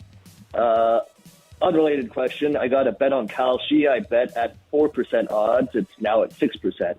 LeBron James to announce his retirement before the season starts. I think there's a good chance this is his last season, and he would want to announce it and get his farewell tour. What do you guys think? Okay, thanks for the call. I think at this point there is no way he's retiring. He is like pot committed to I'm coming back for another year. I think it's going to be Cleveland. I think it's going to be a storybook finish, win, lose, or draw, going back home. That's the way I think it's going to go, but I don't think he's retiring. Well, I think what he meant was he was going to announce a retirement upon this season. Like, this is the last one. Like, this is the last year. I tend to think he's not going to announce that because wherever he's going, presumably he's trying to win. Right. And that is a massive distraction. Trying to juggle yeah. LeBron's farewell tour with and trying to win. win. Plus, we've gotten reports that he is looking to make a documentary. Yes. That's going to be the farewell tour. Yeah. Like, that's having your cake and eat it too, Right. where you don't distract the team too much, relatively speaking, with your possibility of retirement, but you get to document everything, and then you control the narrative of your retirement. Documentary. One more thing about what Justin said. I will say, I do think that Matthew Stafford, while he does one of the football players, wears a helmet, is one of the more identifiable players out agree. there because you can see that smile from a mile away. Yeah, yes, you can. If Matthew Stafford walked through LA Live, everybody would know who he was. Yeah. Yeah, There's everybody. chompers. He does have, he and Freddie Freeman saw the same guy. Let's go to Chris in Manhattan Beach. Chris, you're on Veneers? Are you accusing him you're of on having veneers? Sports Graffiti. Hey, Chris, what's up, man? Hi, what's going on, guys? Just want to let you guys know. I mean, I don't know if this is 100% accurate, but of course, just want to share with you guys. I heard from a little birdie from someone that is somewhat close to the James family, and that it's not 100% that it's not going to come back to the Lakers. That he might come back and sign for the veteran minimum. Now, I don't know. Like I mentioned, just don't question him out yet. Just wanted to throw that out there. What are you guys' thoughts on? Okay, got it. Okay, here's the one way it would make sense given everything we know that has happened to this point. Mm-hmm. Plot twist for the documentary. Oh. Like and remember we talked about this, I believe it was Friday when it was reported that LeBron is doing this documentary. And assuming that is true, I asked, the part of me that is a little bit, that can't help but wonder, maybe this is too cynical, how much is he choosing his next team based on the content? Like what he thinks is going to play with audiences. Right. As opposed to the basketball, the happiness, yada, yada, yada. But if he's thinking about the content, this is a hell of a twist. Hey, I spent an hour and a half reading Ramona's story, and my sense is there's no way he's coming back He under already said minimum thank or any. you. Jeannie already said thanks for all you Yeah, do. they've LeBron always- said thank you. I find it pretty shocking. They've parted ways. I would like to know the source the for little Chris birdie in is? Manhattan Beach. Like, is it like their dry cleaner? By the Is way, it their if there was laundress? a source, it would probably be in Manhattan Beach, too. I don't know, man. He lives more in Brentwood. He does. Beverly you're right. Hills. But all those NBA people are in that little cluster. I in feel Manhattan. like a Manhattan Beach source, frankly, you shouldn't can't be trust trusted. with LeBron Yeah. specifically. No. Well, LeBron, actually, John Ireland from Manhattan Beach will be back tomorrow. Let's go to I Solomon don't get it. in Lake Balboa. Solomon, what's up, man? Hey guys, how's it going? Going great. I want to talk World Cup weekend, and also I want to chime in on Country Roads.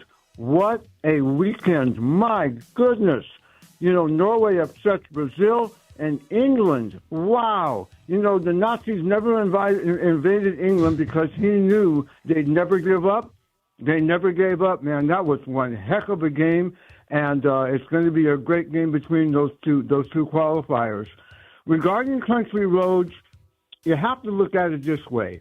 It's just kind of a mellow song that you sing after all the insanity for 2 hours of screaming. It's just kind of we won. It's nice, man. There's like and some you know what relief. I'm saying? That's how I look at it. Yeah, I like that, They Solomon. play it too soon. It needs to be like as everybody's walking out. Like I think it needs to be like definitely not the first song, but definitely not the second song. Are It needs you to be, like, also the fifth song played. anti-Wonderwall? No, I like Wonderwall. For the English team, you're okay with that? Because Yeah. that's kind of a mellow groove, too. You're right. I am being hypocritical about that, but I like Wonderwall. I think Wonderwall works. Like some Wonderwall. Last one. Let's go to Patrick in Rosemead. Hey, Patrick, you're on Sports Graffiti. What's up, man? What's guys? Tonight's game, USA Belgium. We're getting our best player back. I don't care how it's getting. I don't care someone made a phone call. Our player's back. He should have never been kicked down in the first place. So we're going to take the game tonight. We're going to go to the next round because you know why? This is. Hey, it's in our states. It's in our part of the country. We got the home field advantage. This is an exciting time, and these guys can play the game. We're going to take it to Belgium for being a bunch of crybabies. If they don't like it, they could go back to Belgium and don't play with us because we're going to whoop their butt tonight. I like your attitude, Did man. Patrick have the zoomies? Patrick, It sounds like he was running around. It his did. It sounded like he was partly on his phone, partly off of his phone. You're right. He was running He's that around the house. excited for He's tonight. so excited. Well, I mean, honestly, I watched so much soccer this weekend. I watched all of the games. And I will say one thing about soccer, as opposed to like American football, if you don't watch it regularly, is that you don't have to explain that much. It's just the ball moves around and the ball goes in the net. Obviously, there's handballs, there's fouls and stuff like that. But football, American football, is so much more difficult to explain to somebody. Like, you have to basically teach them how to watch the sport in order for them to appreciate it. Soccer is a beautiful game. You know what's happening. Yeah, absolutely. It's easy to fall in love with. By the way, this is a good example. Jerry Ferrara, who was in Entourage, put this out over the weekend. So this is my public apology to the soccer world. And you know what? I'm not in just on the World Cup. I've done my research. I am now very much in the market for a club team. Doesn't even have to be in the American League. I'll go to England. I'll go to La Liga. La Liga. I'm in. I'm all in. I'm sorry, soccer. All in. He apologizes to soccer. A lot of people. I'll tell you who has to apologize. Juan has to apologize. I said to Juan weeks ago, you will not believe how big this World Cup is. And he's like, yeah, right, it's soccer. I'm like, no, seriously. It's like the Olympics of soccer. It's going to be a big story. No, it's not. It's soccer. It's like, I will admit, I am not a soccer guy at I've all. heard you, when he did that show with Pepe, you were like deferring everything to, and for good reason. He knows for what good he's reason. talking about. When you were asking for actual information and insight, I really should defer to Pepe. Yes. But like the last World Cup, for example, I don't recall watching more than maybe like 5 minutes. It was on minutes. during football season. It was in November, and it was on in Qatar, so therefore it was on early time for us. The timing was terrible. It was both in November, in the middle of football season, and early. But I can barely remember any World Cup I've ever watched before. I remember the Women's World Cups a lot. Like, I did the Women's World Cup coverage for Fox. Because we win those. Yeah, we're always... It always comes down to us. Was the Brandy Chastain thing, was that World Cup? Japan. Yes, that was a World Cup. That was 1999. That was at the Rose Bowl, and that was against Japan. They went to PK. She takes off her shirt once they clinched that. And that was one of the first, I believe, one of the first Women's World Cups. It's not a very old World Cup for the women. Yeah, it's but I mean, soccer, obviously, if you were doubting whether or not it's big, it is, and it is growing. I think That's the what sport they've is been growing saying for for this. 30 years. I know, but this feels different. This does feel different. Like, I am going to choose a club team also. Okay, what would you like to? Do you want me to help you choose? Yeah, we'll do that coming up along with the Celtics, and they're in an interesting spot, huh? What were they thinking with that trade? We'll get into that. Mason in Ireland, 710 ESPN. You know, the Hyundai Getaway Sales Event is going on right now. You can get a deal so right it almost feels wrong. Summertime, best time to get a new Hyundai car or SUV like you've always wanted. Ramona Shelburne got a Palisade on Friday. We forgot to ask her about it, but she says this is the most baller car she's ever had. I was doing last week one of these shows, and Momo ducked out a crosstalk fast because she's like, I got to get to the dealership now. I got to get my Hyundai. She was so excited. Yeah, I'm telling you, the Hyundais are unbelievable. I drive the Elantra Hybrid. I'm about to get a new one at the end of a 3-year lease here. I'm going to do another lease because I love the ride. Maybe the Sonata if you want a nice sedan. The Ioniq 5 is like driving a spaceship. The Palisade, as we mentioned, dual sunroofs, all the safety features, spectacular. Sits 7 to 8 passengers. I'm telling you, there is a car that is right for you. EV, hybrid, SUVs, sedans. You got to get to your local SoCal Hyundai dealer today. The Hyundai Getaway Sales Event going on right now with your SoCal Hyundai dealers. Mason in Ireland, 710 ESPN. DeMarco and Travis have taken over Afternoon Drive. Weekdays starting at 3 p.m. I land on the Kessler of it all, and not just Kessler, but the entire group of guys. So you're talking about Sexton, you're talking about Grimes, you're talking about Mama, you're talking about Kessler. The 4 guys that they've added. Rui, it seems very likely, is gone. Kennard is gone. Marcus Smart is gone. We know DeAndre Ayton's back. It's new. It's much, much younger. Yeah. It is much, much more athletic. It is a different sort of team. Now, we can speculate. We can talk about what we think is going to be good, what we think might not be as good. But the goal, like you were saying, Greg, they needed to get better defensively. Yep. They needed to get more athletic. Yep. They needed to get younger. They checked all 3 of those boxes. Now, are they better? I don't know. We'll see. They're going to have to play a little before you can kind of evaluate that, in my opinion. Afternoons with DeMarco and Travis starting at 3 p.m. on 710 ESPN. The all-new ESPN LA app. And live on YouTube. A small business affirmation from Progressive. Bakery owners, you will be loved today. Every pastry will be flaky.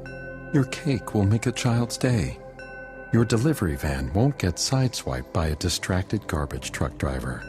But if so, breathe easy, knowing you'll get back to business quickly with Progressive protecting your commercial auto. See if you can save in as little as 8 minutes at progressivecommercial.com.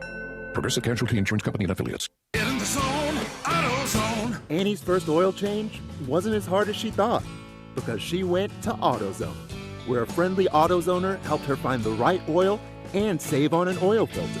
He explained the job and showed her free how-tos on AutoZone.com.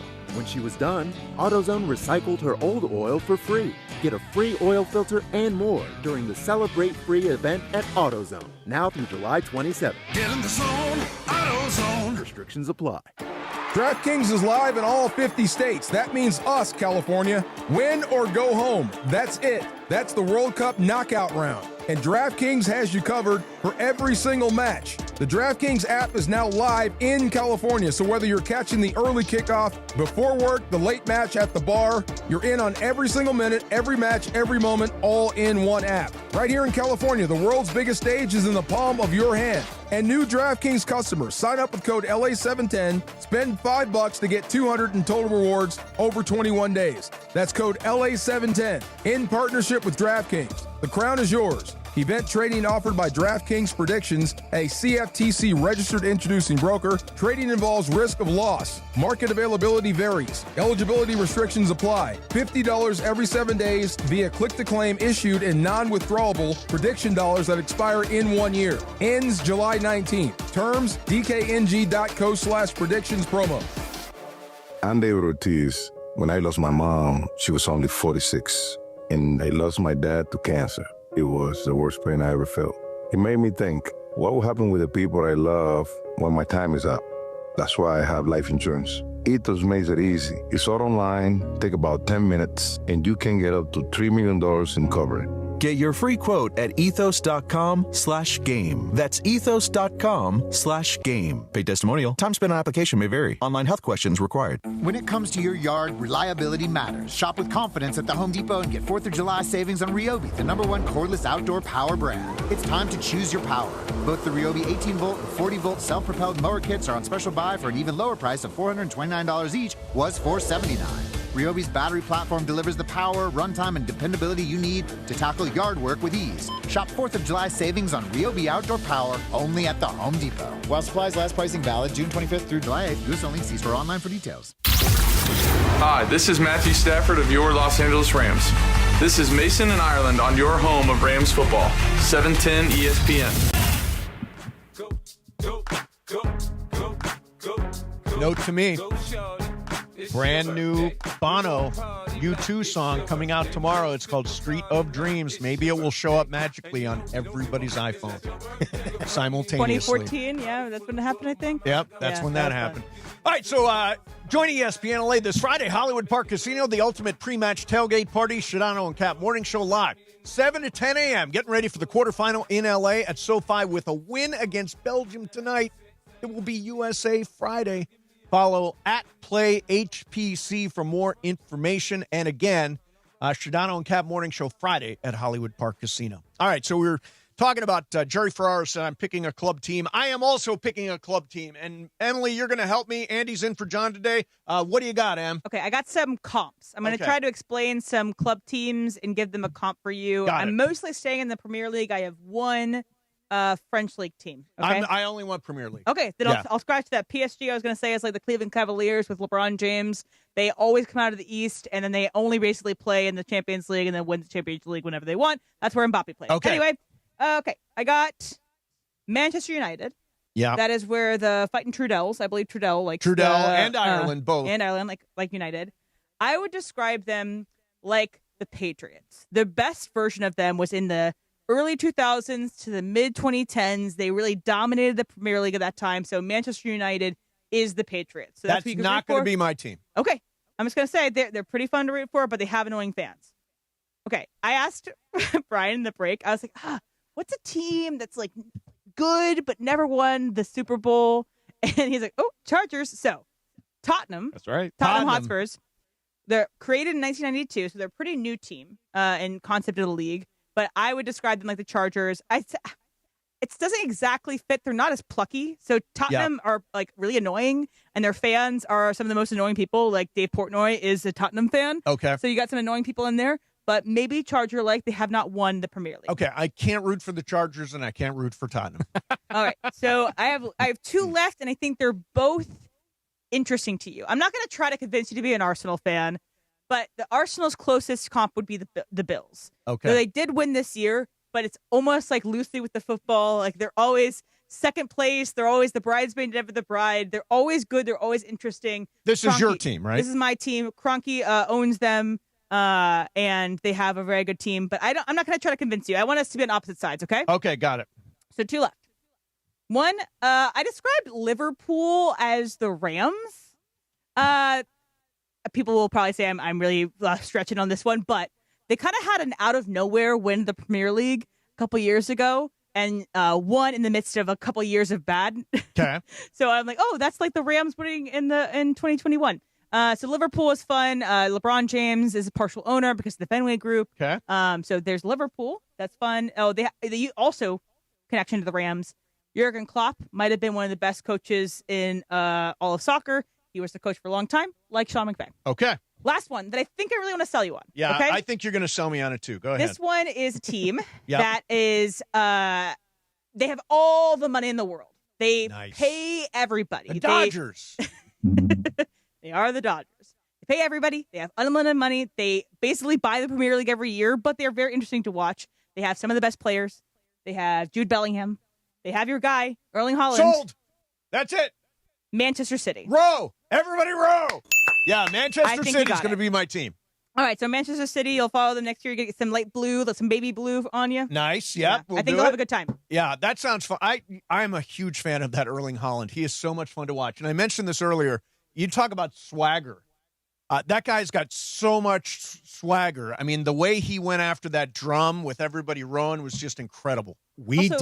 Sorry, the worst thing about being against Erling Haaland is that you know he's going to do something stupid on social media. Like, not stupid in terms of, like, idiotic, but, like, he likes to have fun on social media. So he'll do a stupid Snapchat photo or he'll post something on Instagram.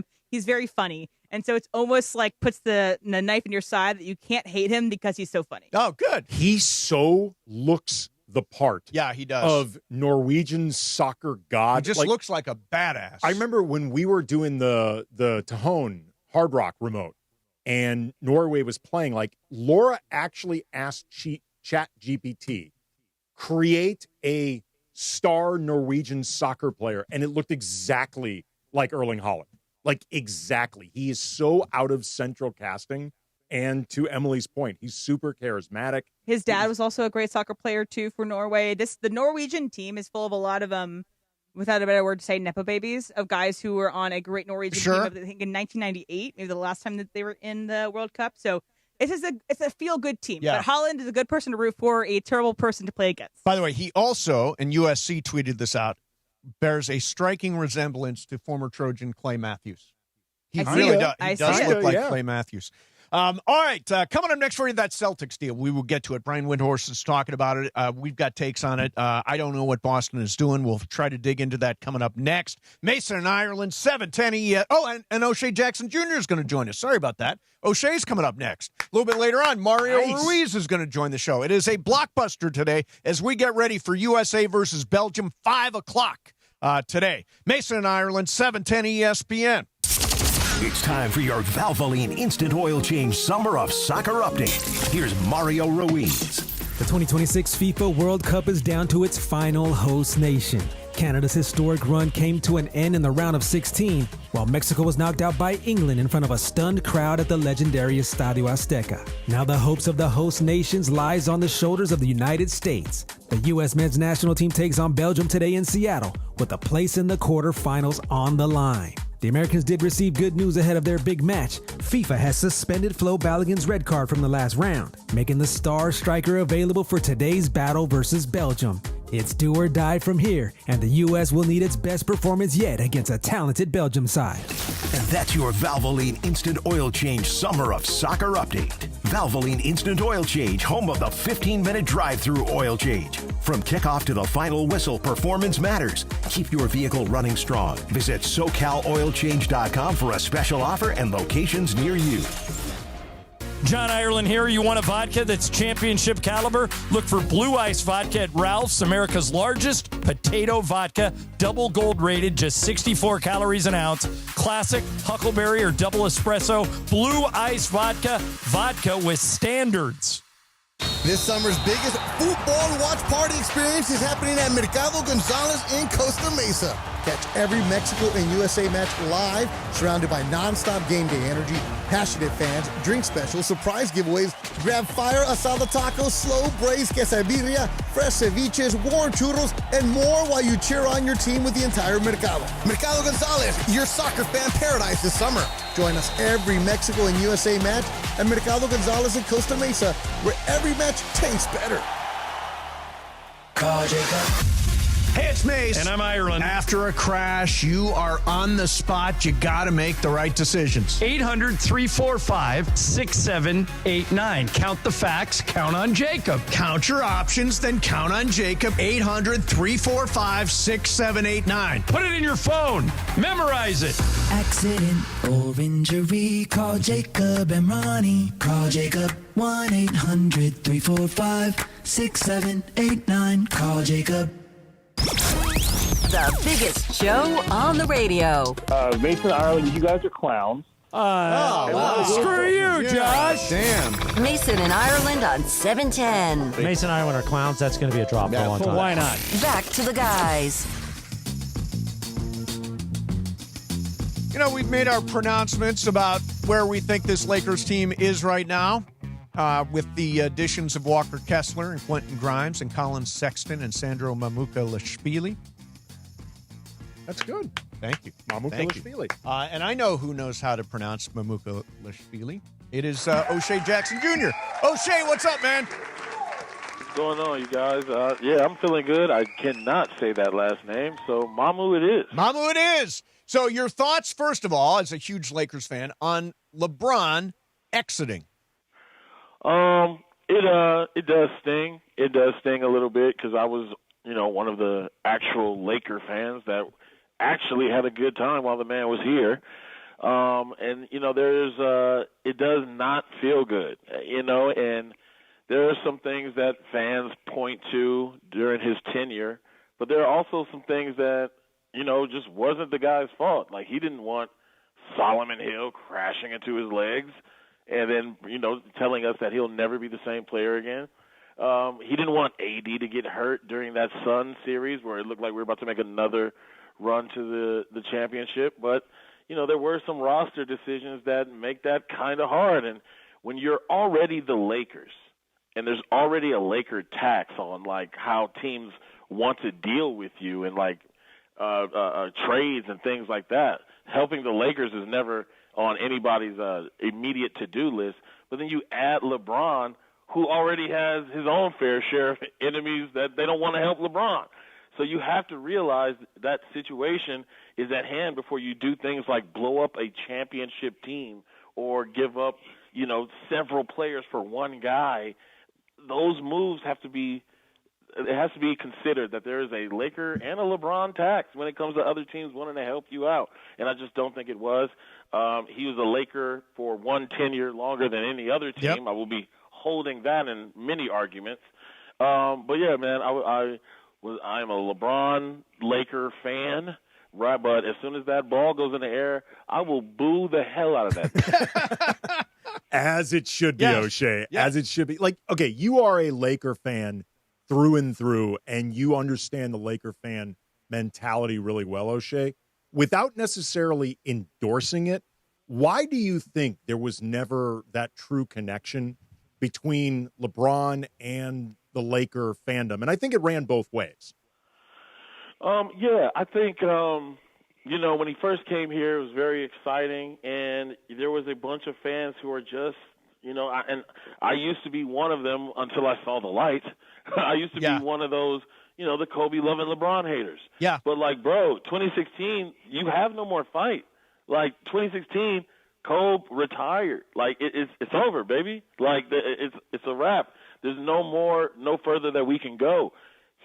Nobody's eclipsing Kobe just by coming to the Lakers. Right. Like that's to have that type of mindset is you gotta have as a Kobe fan, you gotta have a little bit more mental security than that, baby.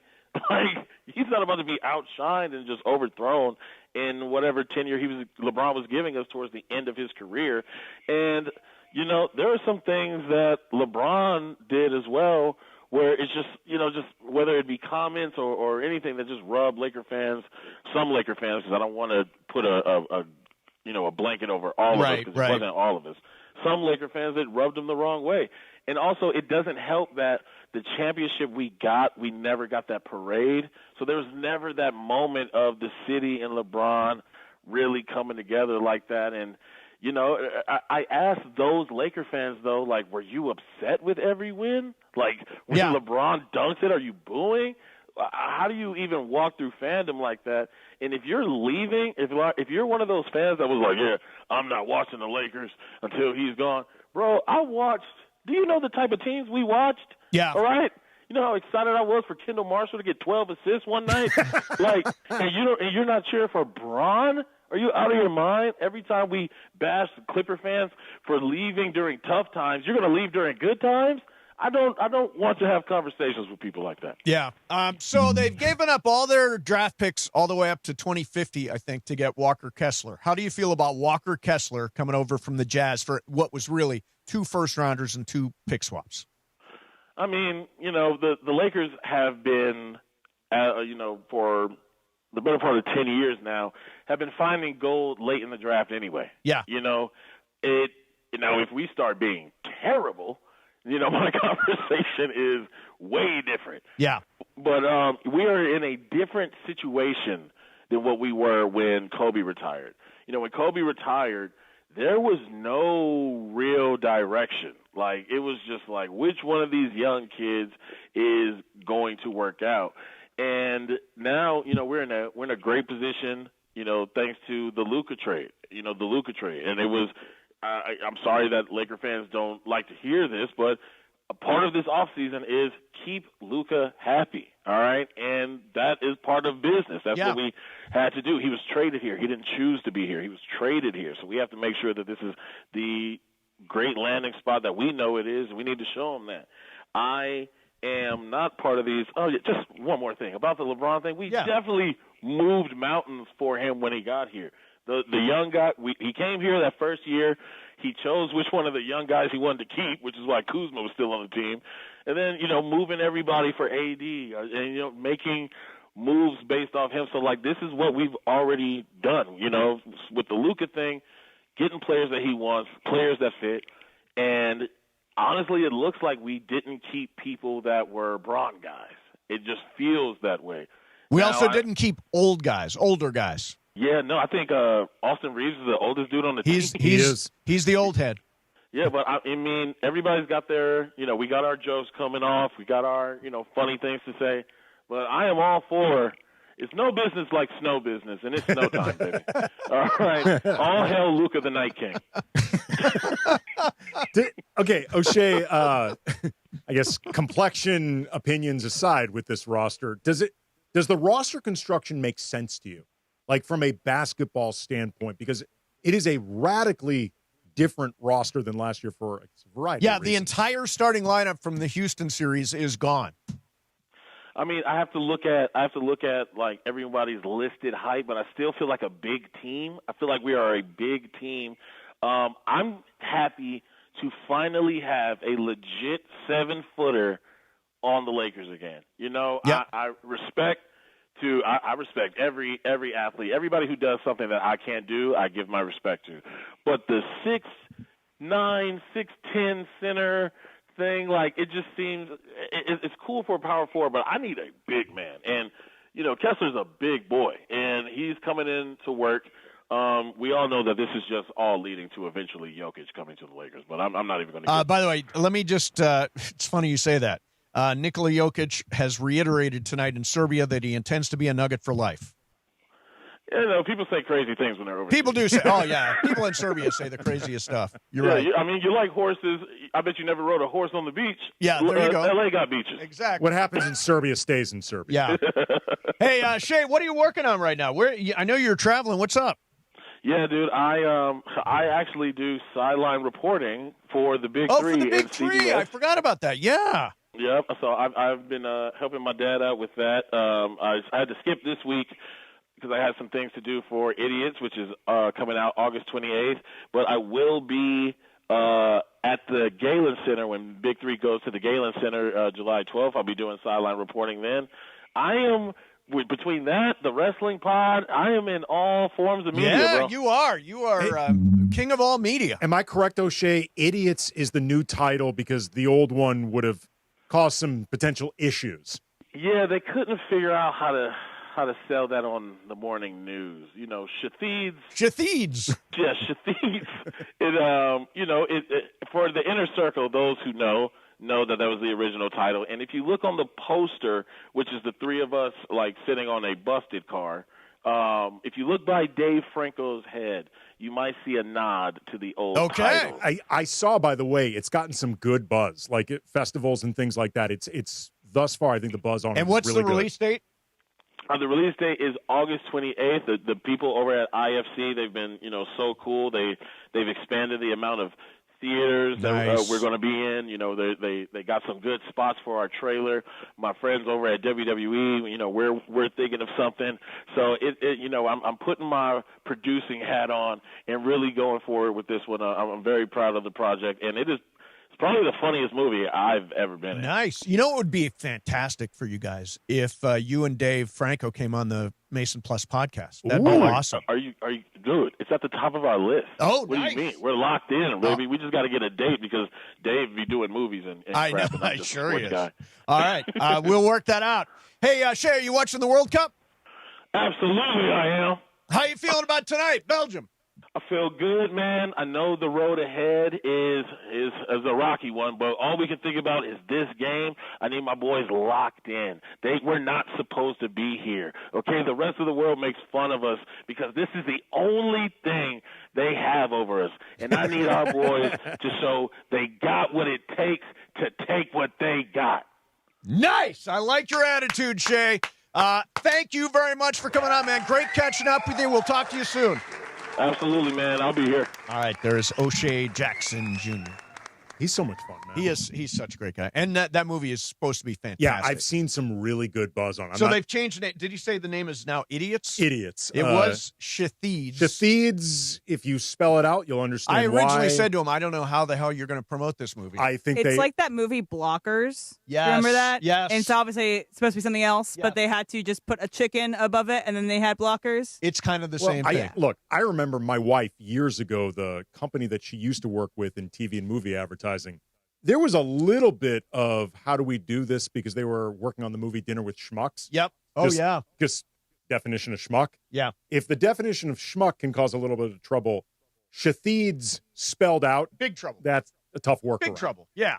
All right, ladies and gentlemen, there's been just, this tragedy down in South America, down in Venezuela. They have had this terrible earthquake, 2 back-to-back earthquakes, over 7 on the Richter scale, and so many people, so many lives have been lost. In fact, Dodgers catcher Eliezer Alfonso Jr., who made his major league debut yesterday, was also discovered that his 16-year-old sister Eliana and his stepmother Patricia had been recovered. Their bodies had been recovered. So this is the way this guy makes his major league debut, which is so painful, and so many people, Venezuelans, are struggling right now. So if you can help, please do. Help people affected by the Venezuela earthquakes. Your donation through redcross.org/ESPN enables the Red Cross to prepare for, respond to, and help people recover from the disaster. And our thoughts and prayers are certainly with Eliezer Alfonso Jr.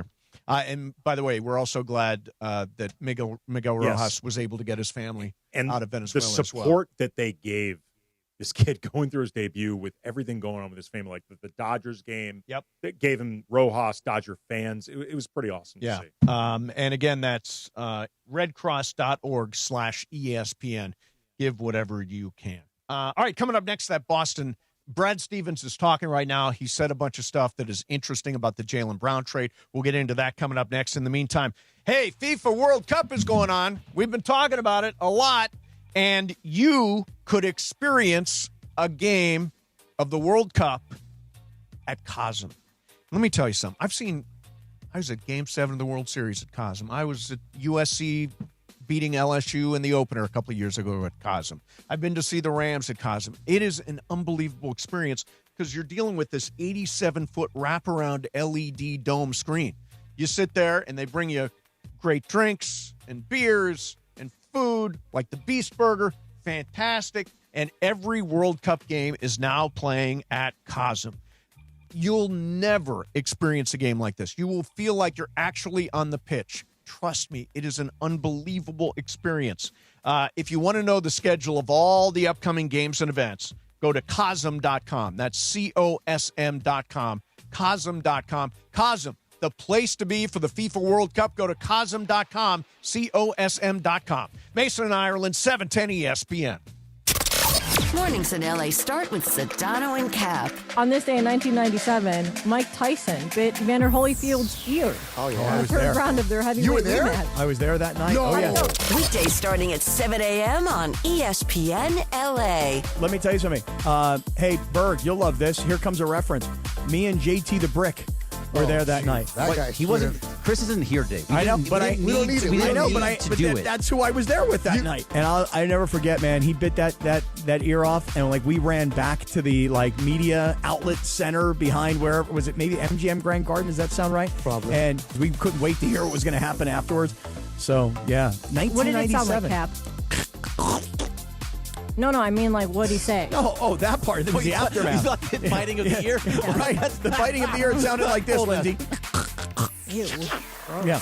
The Morning Show with Sedano and Cap. Weekdays starting at 7 a.m. on ESPN Los Angeles.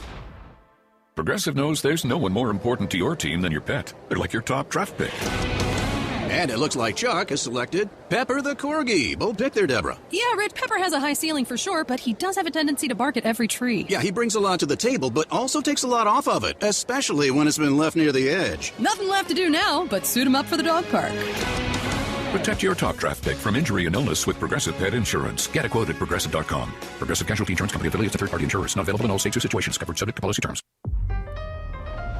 Your ambition just met its match with Robinhood. You push yourself in everything you do, scanning headlines for insights, keeping an eye on the market. Robinhood puts you in control of your money, all on one platform. You expect more from yourself. Expect more from your money. Get started today at Robinhood.com/yourmoney. Again, that's Robinhood.com/yourmoney. Your money, your move.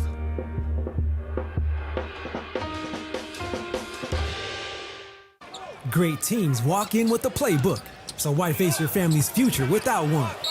Globe Life makes protecting the people you love simple, and with Globe Life, it's never been any easier. You can apply for coverage online or with an agent in just minutes. No complicated strategy, just straightforward protection from a name you already trust. Get your free quote today at GlobeLifeInsurance.com. Globe Life, official life insurance of the Los Angeles Lakers. Join ESPN LA Friday, July 10th at Hollywood Park Casino for a live broadcast tailgate party from 7 to 10 a.m. with the Sedano and Cap Morning Show as we get ready to cheer on the quarterfinal final World Cup game at SoFi. For more info, go to playhpc.com or follow us at playhpc. Must be 21 plus to enter. Problem gambling, call 1-800-GAMBLER. When's the last time payroll was the easy part of your week? With Gusto, it can be. Gusto is the all-in-one platform designed to take the hassle out of managing your team, from payroll and compliance to hiring, onboarding, and more. With Gusto, you can get back 2 full days each month with all the time you've saved. Go to gusto.com today and learn why over 500,000 small businesses choose Gusto. That's GUSTO.com. Gusto.com. We expect our information in real time. US Med carries continuous glucose monitors, which provide real-time readings of blood glucose levels. US Med is an approved provider for Medicare and over 500 private insurers. So call 888-665-0696 today for a free insurance and Medicare benefits check as easy as... That's 888-665-0696. Mason and Ireland. You know what they say? Nobody loses like sneaky Mason. bastard. Unbelievable. Oh, it pays to be a loser, people. On LA's mega sports station, 710 ESPN. If you're a loser, it pays. Back to the guys.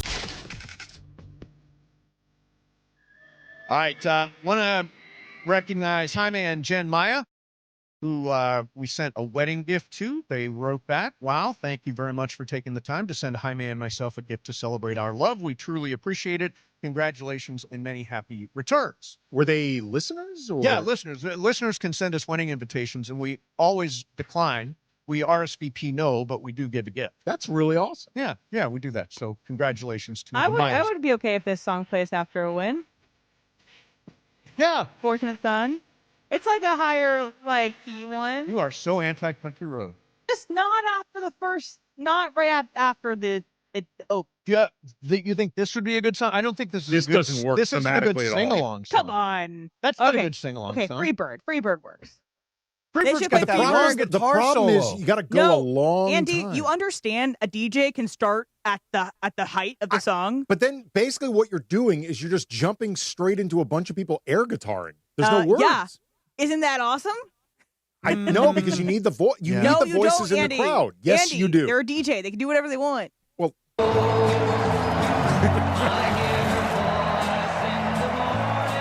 I think it's a great song to play after. I'm saying there's got to be a middle ground between country roads and air guitaring. Like, there's got to be a middle ground between that. I did go to a soccer game this weekend, and it was the Wave. I was in San Diego, so I saw the San Diego Wave, the women's soccer team down there.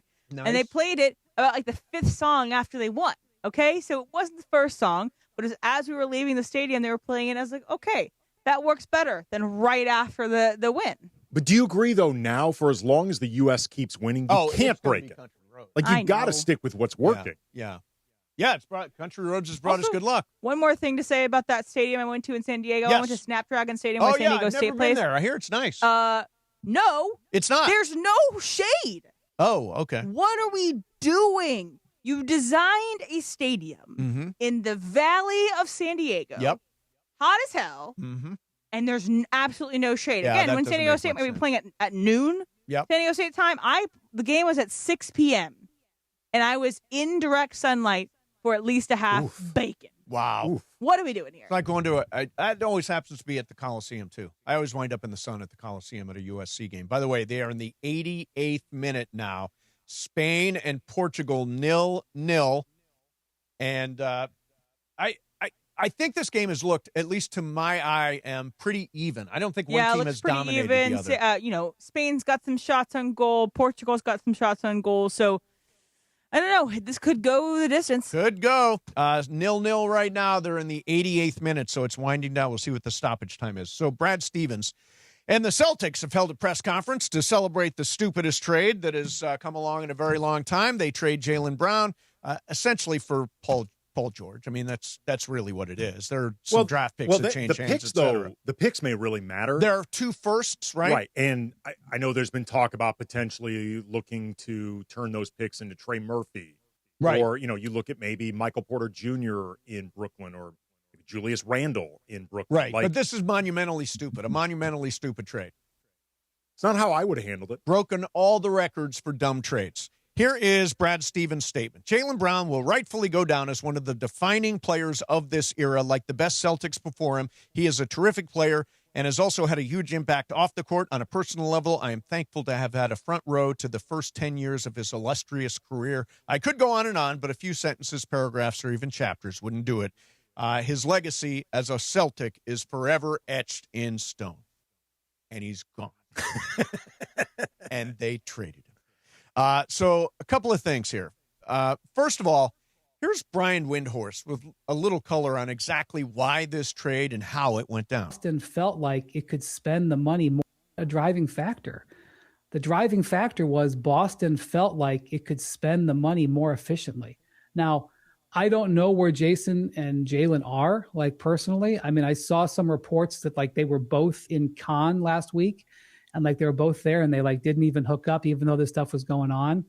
I don't know. I'm not there. I don't know what was on their schedule. I don't know anything about that.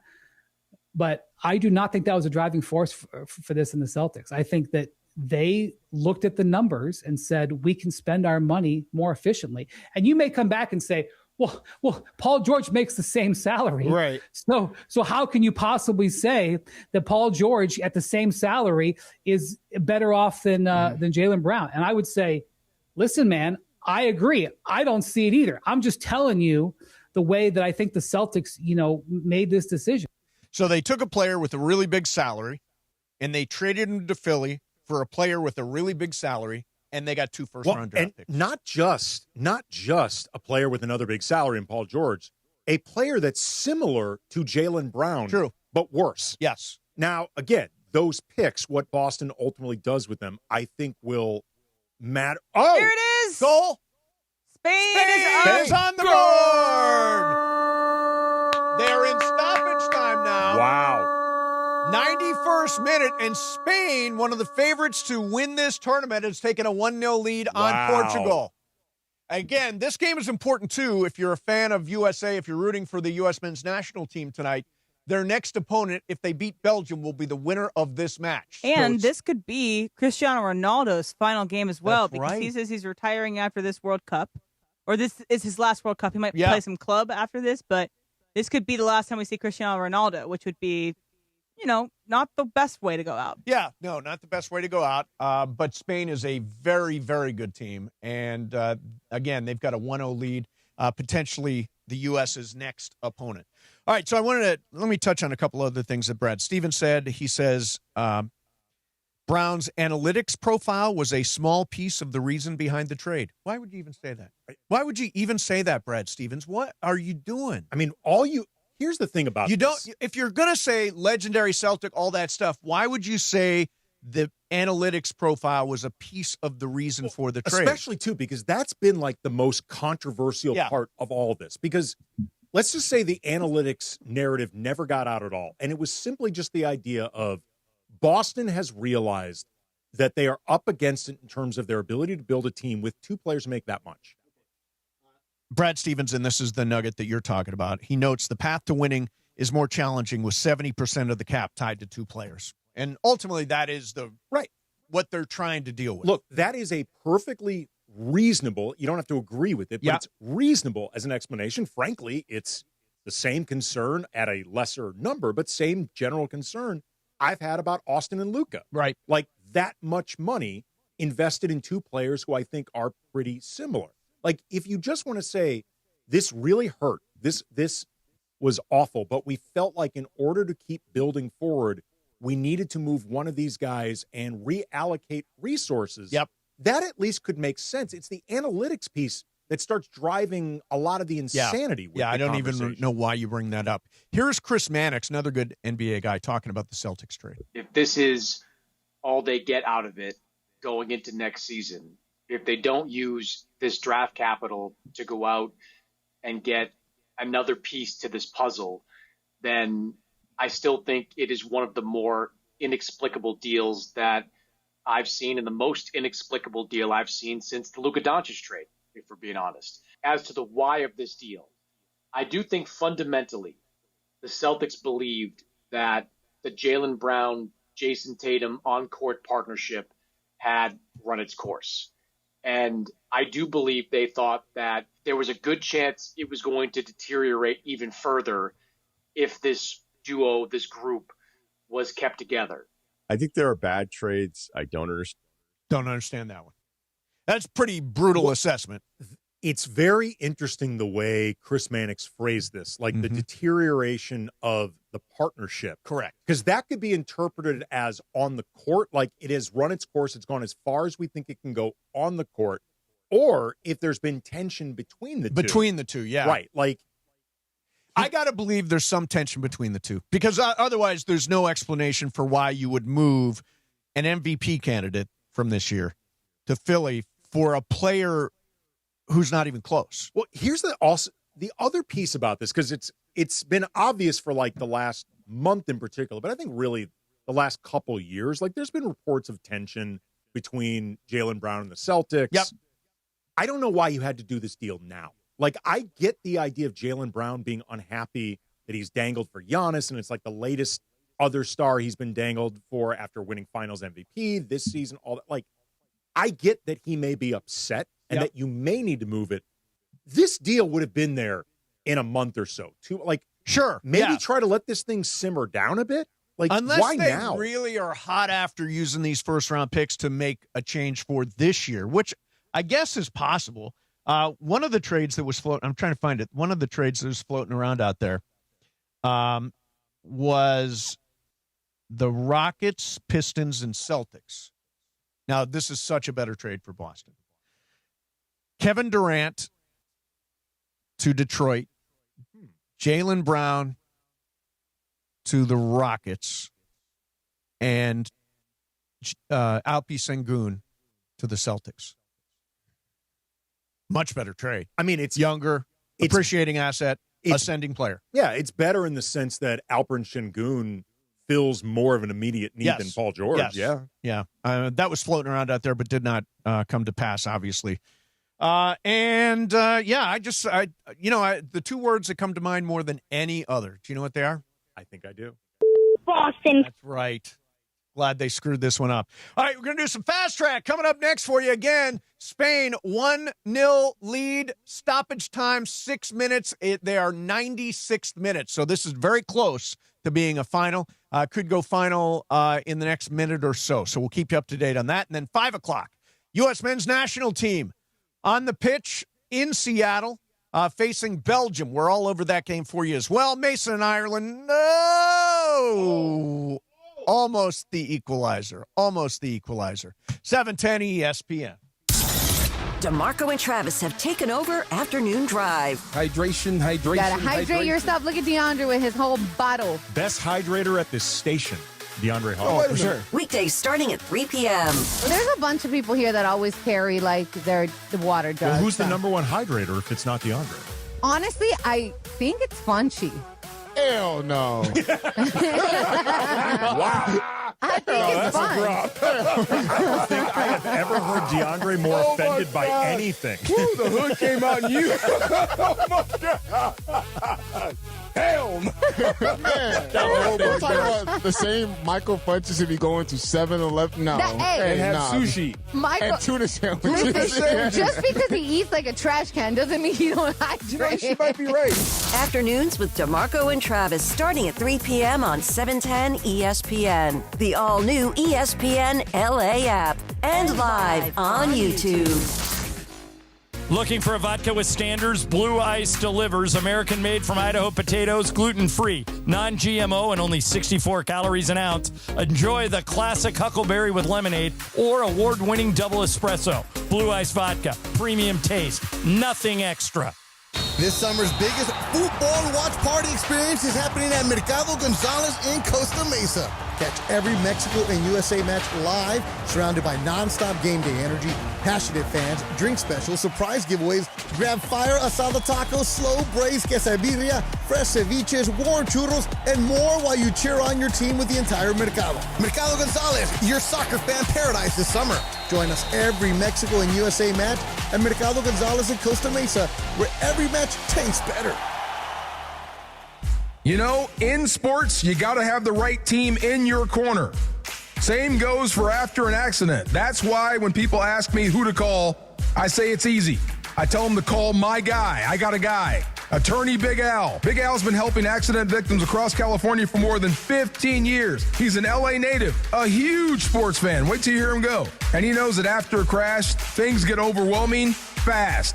Between dealing with insurance companies trying to rip you off, trying to get your car fixed, trying to find the right doctors if you're hurt, it can be a lot. It can turn your whole world upside down. That's where Big Al and his team will step in for you. So lock this number in your phone. 1-800-HURT-123. 1-800-HURT-123. They'll help guide you through the process, protect your rights, and help you understand what you may be entitled to. And here's the biggest thing. Don't let the insurance company call the plays. Call 1-800-HURT-123 or visit AttorneyBigAlCA.com. Attorney Big Al's Attorney Ken Klein, based in Los Angeles. The home of USC football, and now the home of The Rich Eisen Show. Weekdays 9 a.m. to noon, KSPN Los Angeles, a Good Karma Brands radio station. And it is 2 p.m. in the Southland on the biggest show on the radio, Mason in Ireland. All right, it is time for Fast Track. Fast Track. The return of Fast Track, driven by our friends at Cerritos Auto Square. Why do more people buy their car at Cerritos Auto Square than from any other location in Southern California? Easy. With 24 dealerships side by side, car shoppers can find the right car at the right price at the right location. Cerritos Auto Square. Learn more at CerritosAutoSquare.com. Time for Fast Track. Down low is 350Q, 3.25 horsepower, 4-speed, 410 gears, 10 coats of competition orange, hand rubbed lacquer with a blue plain manifold, open race cams. Fast Track on Mason in Ireland. Time for Fast Track. Take it away, Mace. And that's a final. That's a final. Spain has advanced to the quarterfinals with a victory over Portugal. 1-0 was the score. And I'll tell you, Portugal came so close to tying that up on a header just above the crossbar. It was I thought they had it. Thought they had the equalizer, but Spain advances. And I think it's fair to say, as expected, right? Yes, as expected, they should have gotten past, but yeah, it might be Cristiano Ronaldo's final game. Who knows where he goes after this? And then, Spain is the reigning European champs. They won the most recent Euros, so they are a team that should not be trifled with. And if we win tonight, 5 o'clock against Belgium, the opponent will be Spain Friday at SoFi or at Los Angeles Stadium. All right, zoom. All right, so over the weekend was not only a great weekend for the World Cup, not only the 4th of July, but it was the American royal wedding between Taylor Swift and Travis Kelce. Okay. So I have just a couple of things that I want to mention, and then I have a question for you all. So this surprised me. Adam Sandler was the officiant of the wedding. And if you had told me, say 5 years ago, Adam Sandler was going to officiate Taylor Swift's wedding, I would have thought I had a stroke. But he did, and he said, apparently, kiss every chance you get every day. So that is a nice thing.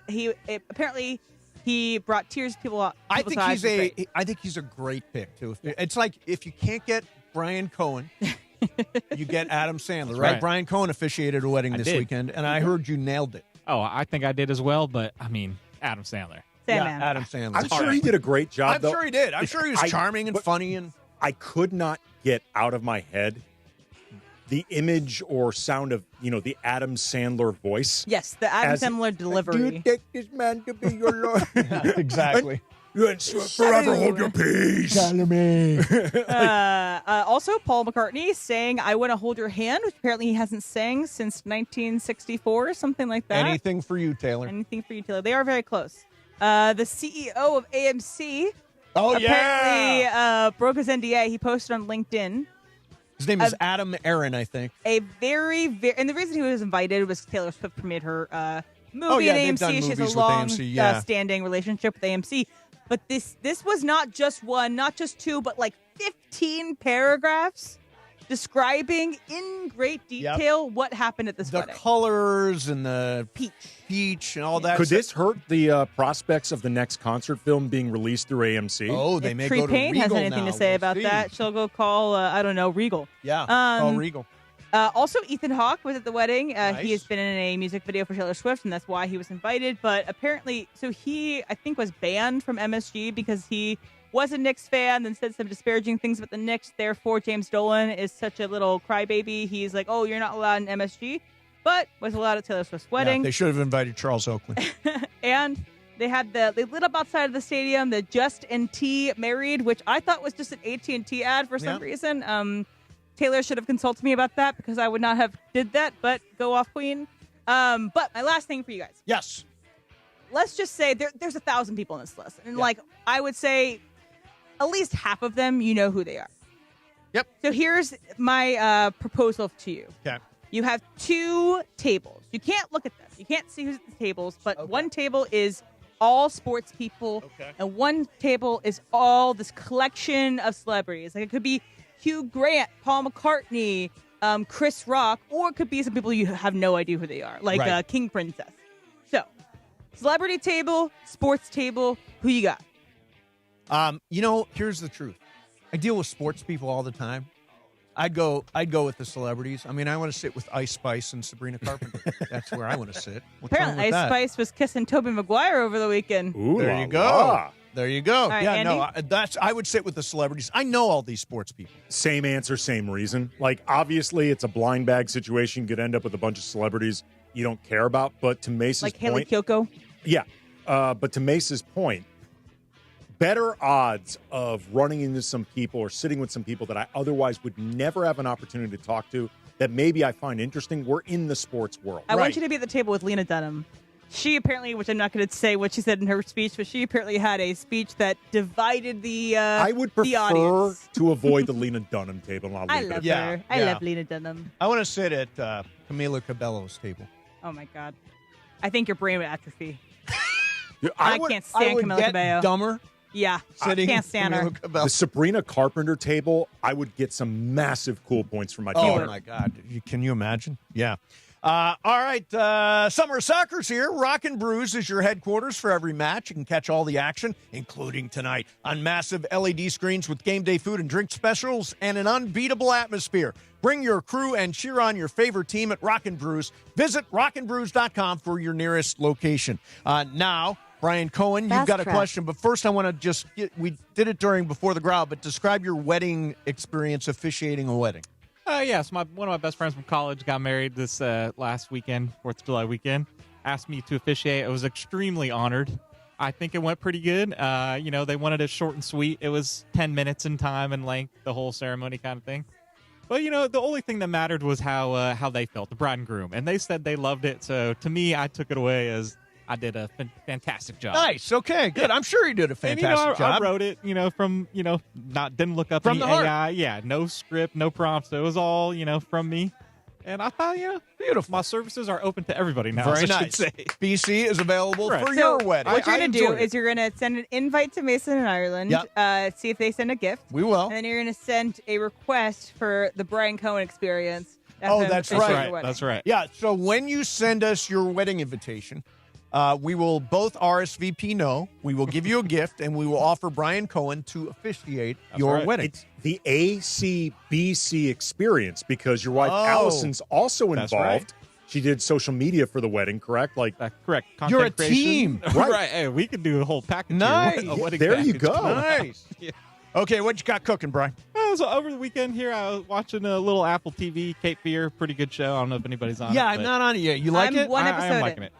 But, the previews come up for all Apple's new stuff beforehand. And one thing caught my eye is The Dink. So it's a new sports comedy movie. Okay. Ben Stiller, I think, is producing, this is directing the it. pickleball movie. Pickleball movie. Yeah. So a tennis pro, I think, gets hurt, has to rehab by playing pickleball. And it looks funny. It looks not as cheesy as, like, the new Happy Gilmore 2 kind of a thing. Right. But it just got me, is pickleball really this big of a game now where we're making sports movies about it? Are you surprised with that? And are you in on it just because it's a Ben Stiller Apple TV thing, or no interest in watching a pickleball movie? It feels a little bit behind the pickleball phenomenon peak. Don't agree. Like, I like pickleball. I think it's really fun to play. But I have been reading that pickleball enthusiasm is starting to die down a little bit. Really? Like, it's not at peak pickleball. Like, peak pickleball was right coming out of the pandemic. Like, I think like 2022, 2023. Like, this feels like something that got greenlit in 2022 and took a while to get into production. Still may be good. See, I got to be honest. I think pickleball is still really, really big. In fact, across the country now, they're building pickleball centers. My brother manages a place called Toledo Pickle, which is this cool pickleball center in downtown Toledo where they've got 12 courts, a bar, a nightclub, live music, all this kind of stuff. It's like a whole it's like Topgolf. Topgolf. It's like that. I think there's room for that in the market, and a lot of people are crazy about pickleball. It's fun as hell to play. Like, we did it a couple times. Yeah, we like did. A station we did event. 2 tournaments. The last one got rained out. We've never done. I'd love for us to do another one. It was a lot of fun. It was fun. It was fun. So what about you, Brian? You in? I'm in just on the fact that I feel like everything Ben Stiller's been putting out recently has been a hit. So except for season 2 of Severance. That sucked. I hated season 2 of Severance. What the hell? Loved it. It was bad. It had the best ending of. No, it didn't. Oh, it had didn't the solve best, anything. The best ending. It was so bad. It was so good. You had an entire episode It on was that one so woman's life. good, that and that nothing. last shot, it was like Butch Cassidy and the Sundance Kid. That was last fantastic. Shot, fine, but then if Oh, okay. It's not good. M's worked up. I loved season 2 of Severance. M so did many not. plot holes. Yeah. Oh, you think? Yes. Wait a minute. You think there are plot holes in Severance? The people literally are two different people. Of course there are plot holes in Write it. a better show, Ben. I know he doesn't even write the show. My God, do a he's- better show, Ben Stiller. Yeah. All right. There you have it. A lot of shock, no substance. Coming up next, more Fast Track, and you never know what M is going to go off about. Mario Ruiz is going to join us coming up next. If you missed it, Spain has beaten Portugal 1-0, and they advance to the quarterfinals now. If the U.S. wins tonight, they would face Spain on Friday at SoFi Stadium. What a night that would be. Incredible game. More Fast Track next. Mason and Ireland, 710 ESPN. It is Fast Track on Mason and Ireland on 710 ESPN, the all-new ESPN LA app, and always on YouTube at ESPN Los Angeles, driven by Cerritos Auto Square. And it is time for Fast Track. Fast Track. Why do more people buy their car at Cerritos Auto Square than from any other location in Southern California? Easy. With 24 dealerships side by side, car shoppers can find the right car at the right price at the right location. Cerritos Auto Square. Learn more at CerritosAutoSquare.com. Time for Fast Track. More Fast Track next. It's time for your Valvoline Instant Oil Change Summer of Soccer update. Here's Mario Ruiz. The 2026 FIFA World Cup is down to its final host nation. Canada's historic run came to an end in the round of 16, while Mexico was knocked out by England in front of a stunned crowd at the legendary Estadio Azteca. Now the hopes of the host nations lies on the shoulders of the United States. The U.S. men's national team takes on Belgium today in Seattle, with a place in the quarterfinals on the line. The Americans did receive good news ahead of their big match. FIFA has suspended Flo Balogun's red card from the last round, making the star striker available for today's battle versus Belgium. It's do or die from here, and the U.S. will need its best performance yet against a talented Belgium side. And that's your Valvoline Instant Oil Change Summer of Soccer update. Valvoline Instant Oil Change, home of the 15-minute drive-through oil change. From kickoff to the final whistle, performance matters. Keep your vehicle running strong. Visit SoCalOilChange.com for a special offer and locations near you. Hey guys, if you're heading into summer without a medical emergency kit, you're taking a risk most people don't think about until it's too late. Summer colds linger and can turn into sinus infections that could last for weeks. Getting sick right before vacation can derail everything. And when you're traveling, finding a doctor and a pharmacy can be really stressful. That's why I ordered a medical emergency kit. It's like having an urgent care and a pharmacy right at home. It includes essential prescriptions like amoxicillin and generic Z-Packs to treat wide ranges of common and serious illnesses. So if you wake up sick, at home or on the road, you already have what you need. No waiting for your doctor, no hours at urgent care, no pharmacy lines, no copays. You just match your symptoms to the right prescription in your guidebook, or you call the telemedicine doctor standing by. Start on your meds sooner and feel better faster. Every home needs at least one medical emergency kit. Order yours online in minutes and it's shipped to your door. Save $45 with our promo code 710 at urgentcarekit.com/710. Promo code is 710 at urgentcarekit.com/710. It's DeMarco Farr and Travis Rogers for your afternoon drive. But we've been talking about this for what, 3-4 years? How much longer are we going to try to one last hurrah for LeBron? Enough already. Let's move on to the next thing. I am happy to be free of the LeBron timeline. The 41-year-old phenom that refuses to go out. Yeah. That's hard to build a team around. Sure is. I am so happy to be free of that. DeMarco and Travis have taken over Afternoon Drive. Weekdays starting at 3 p.m. on 710 ESPN. ESPN LA fans, join us Friday, July 10th at Hollywood Park Casino for the Kickin' It at the Park tailgate party as we broadcast live with the Sedano and Cat Morning Show. Come tailgate for the quarterfinal and unforgettable final World Cup game at SoFi. Cheer on your team and enjoy HBC's new outdoor bar. Hollywood Park Casino, the only spot where you can park, party, and play 24/7 is LA's hottest card room, and it just got hotter during the epic Summer of Soccer. Friday, July 10th at Hollywood Park Casino. For more info, go to playhbc.com or follow us at PlayHBC. Must be 21 plus to enter. Progressive knows that boat days can come with unexpected problems. Oh no, I dropped my lip balm in the water. I can't think of anything worse than the looming threat of potentially having chapped lips. It was ginger vanilla, too, my favorite flavor. If a real problem comes along, your boat's protected 24/7 with Progressive, so you can keep worrying about boater problems. Progressive Casualty Insurance Company and Affiliates, not available in D.C. Heat up your 4th of July at the Home Depot with our wide variety of grills under $300 and make every gathering one to remember. Give your outdoor space a glow up, whatever your budget is, with savings on seasonal plants starting at $5. With the grill fired up and your backyard set to perfection, you'll be able to invite friends and family over to kick off the party. Start celebrating with low prices guaranteed at the Home Depot. Prices may vary by store. Exclusions apply. See homedepot.com/price match for details. Fast Track. And it is Fast Track on 710 ESPN. Mason and Ireland on the all-new ESPN LA app, 7:10 a.m. and always on YouTube at ESPN Los Angeles. Fast Track now back in the 2 p.m. hour on Mason and Ireland, driven by Cerritos Auto Square. Why do more people buy their car at Cerritos Auto Square than from any other location in Southern California? Easy. With 24 dealerships side by side, car shoppers can find the right car at the right price at the right location. Cerritos Auto Square. Learn more at CerritosAutoSquare.com. Once again, back to Fast Track and back to Mason and Ireland on 710. All right, here we go. Time to talk a little. Are we going straight to Mario, or are you going to do a fast track? Yeah, straight to Mario. Mario is our fast track. The Mario Ruiz is online right now. What's going on, Mario? What's happening? What's happening? Hey, I'm still trying to recover from my 4th of July weekend and that Mexico loss to England. Honestly, I mean, what a battle that was from opening whistle to the final whistle. That was a classic game, literally.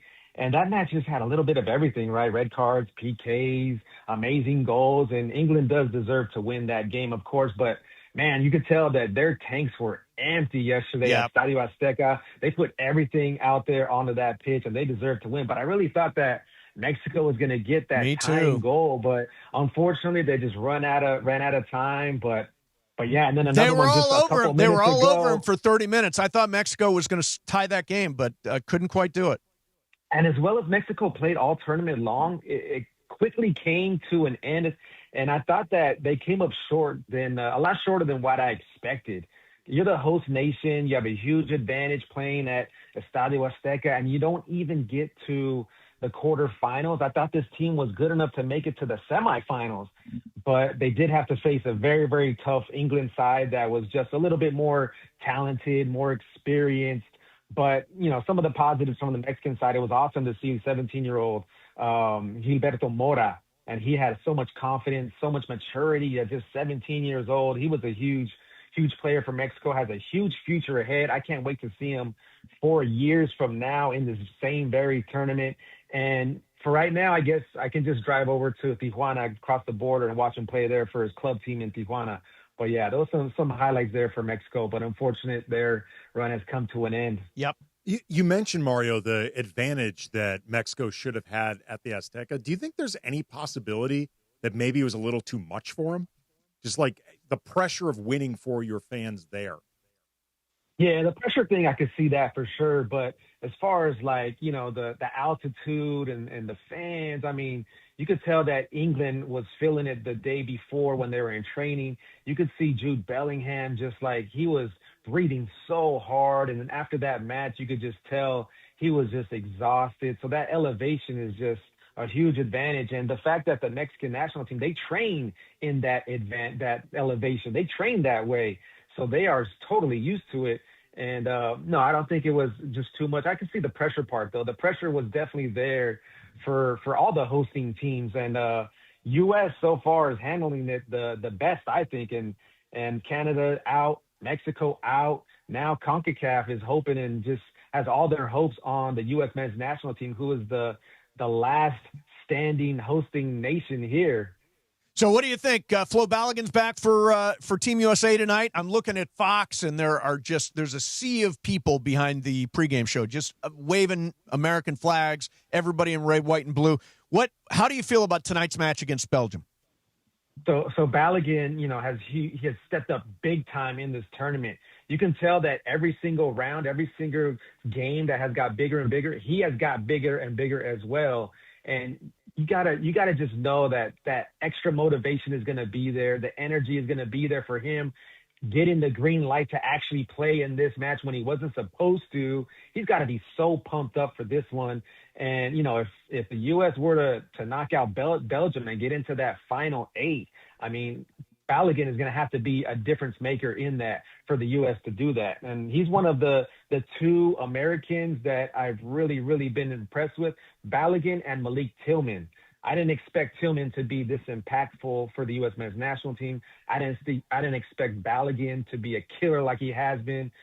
Tillman has just been getting better and better each game. That free kick masterpiece that he had was just world class. I mean, the top class players in the world, it's tough for them to make that goal that Tillman did over the line there and just drop it in there to the back of the net. So I think every tournament has a breakout player, and I think for Malik Tillman, he is that breakout player for the U.S. men's national team, but it still is Christian Pulisic's team. This is his team. This is his time. There won't be a better moment in his career than now. I mean, the coaching staff, they manage his minutes during the group stage, but now they need Captain America to step up in these knockout rounds. They need him to have big moments in these big stages. He has to be a big player at this moment. And tonight is a chance for Pulisic to really make history for the U.S. men's national team and to really write something special in his own legacy as well. Mario, the betting lines that I've been checking out after it was announced that Balogun was going to play, they've gone a little more in the U.S.'s favor, but they're still considered basically slightly more than even money to beat Belgium. How tough is this Belgian team? Oh yeah, they're very tough. They have a lot of strength. They're gonna look to pass the ball for sure, and they're gonna keep control of this match, and they're gonna have the ball for long stretches of this game. Something that we're not really used to seeing this World Cup for the U.S. men's national team. The U.S. men's national team has been favored in pretty much all of their matches, and they've had the ball for a lot of their games. So this one, I think we could see Belgium possessing the ball a lot more, and they have a ton of quality players, that have been through some of the biggest matches. They played in Champions League. They've been in major knockout tournament games. So they know how to handle the pressure. They know how to handle the big crowd, the big moment where most teams are going to be nervous and scared, because they got guys like Kevin De Bruyne, still one of the best chance creators in the world. Romelu Lukaku is still a very physical striker, big guy who can just bully the center backs of the United States. So watch out for Lukaku. Doku is a dangerous 1v1 winger. And then in goal, Courtois, he's a big time goalkeeper. He's a massive presence there in goal. So the list goes on. So the U.S. men's national team have to just, realize that they're going to have their hands full when they look at the other side of the pitch with these quality players, but they got to just stay composed and just stay well organized. And I think the U.S. are going to get their chances at goal for sure. But for me, it's how they perform defensively against these top quality players. You know what I find amazing, Mario, is we've got various text chains going on, when the Rams are playing or when the Lakers are playing, we're all texting and stuff. I don't think we've ever had a text chain pop off the way the one is with all of the station following the World Cup. Like during every game, I'm getting texts from people, and people are so engaged in it. It feels different this time. We've heard before soccer is coming to America and it's going to be the sport. I think it's kind of arrived. People have embraced it in a way even more than I expected. What do you think? Yeah, I think I'm right there with you guys. And the U.S. has already reached the minimum goal, I think. The U.S. men's national team has done so well as far as getting everybody on the bandwagon after it started, right? Because everybody was like, okay, the World Cup is going to be here, and we're going to host it and all. But how good is the U.S. men's national team going to do? Are they going to let us down? No, they have not let anybody down. Everybody is on board. To get out of the group stage was cool. To win a knockout game is cool. But now a chance to play, to get into the quarterfinals against Spain. They're going to play against Spain. If they get past this match against Belgium, they're going to play against Spain on Friday at SoFi Stadium. Just the fandom, just like everything, just the atmosphere, the energy, all the bandwagon fans that are jumping on board, which is totally welcome. By the way, totally is it fine not fair to say everybody is a bit of a bandwagon fan on this? A lot of people are jumping in. Like, I got a text from my mom about Team USA. It's like, I guess she's a bandwagon I wouldn't say fan. everybody. The U.S. does have a strong amount of fans, for sure. I wouldn't say everybody, but there is a good amount. I'm not going to lie. But, and can you imagine? I mean, they're the last hosting team left in this thing. So if they go on to the next round, it's going to feel like the U.S.'s tournament. It's going to feel like their tournament because they're the only ones standing in this tournament right now. I've got a question for you, Mario. So, what's up, Emily? Hey, so we had a change of manager before the World Cup started. We used to have Berghalter for a long time, and he was disappointing, I would say, as the U.S.'s manager. And then we bring in Pochettino. What's his name again? Pochettino.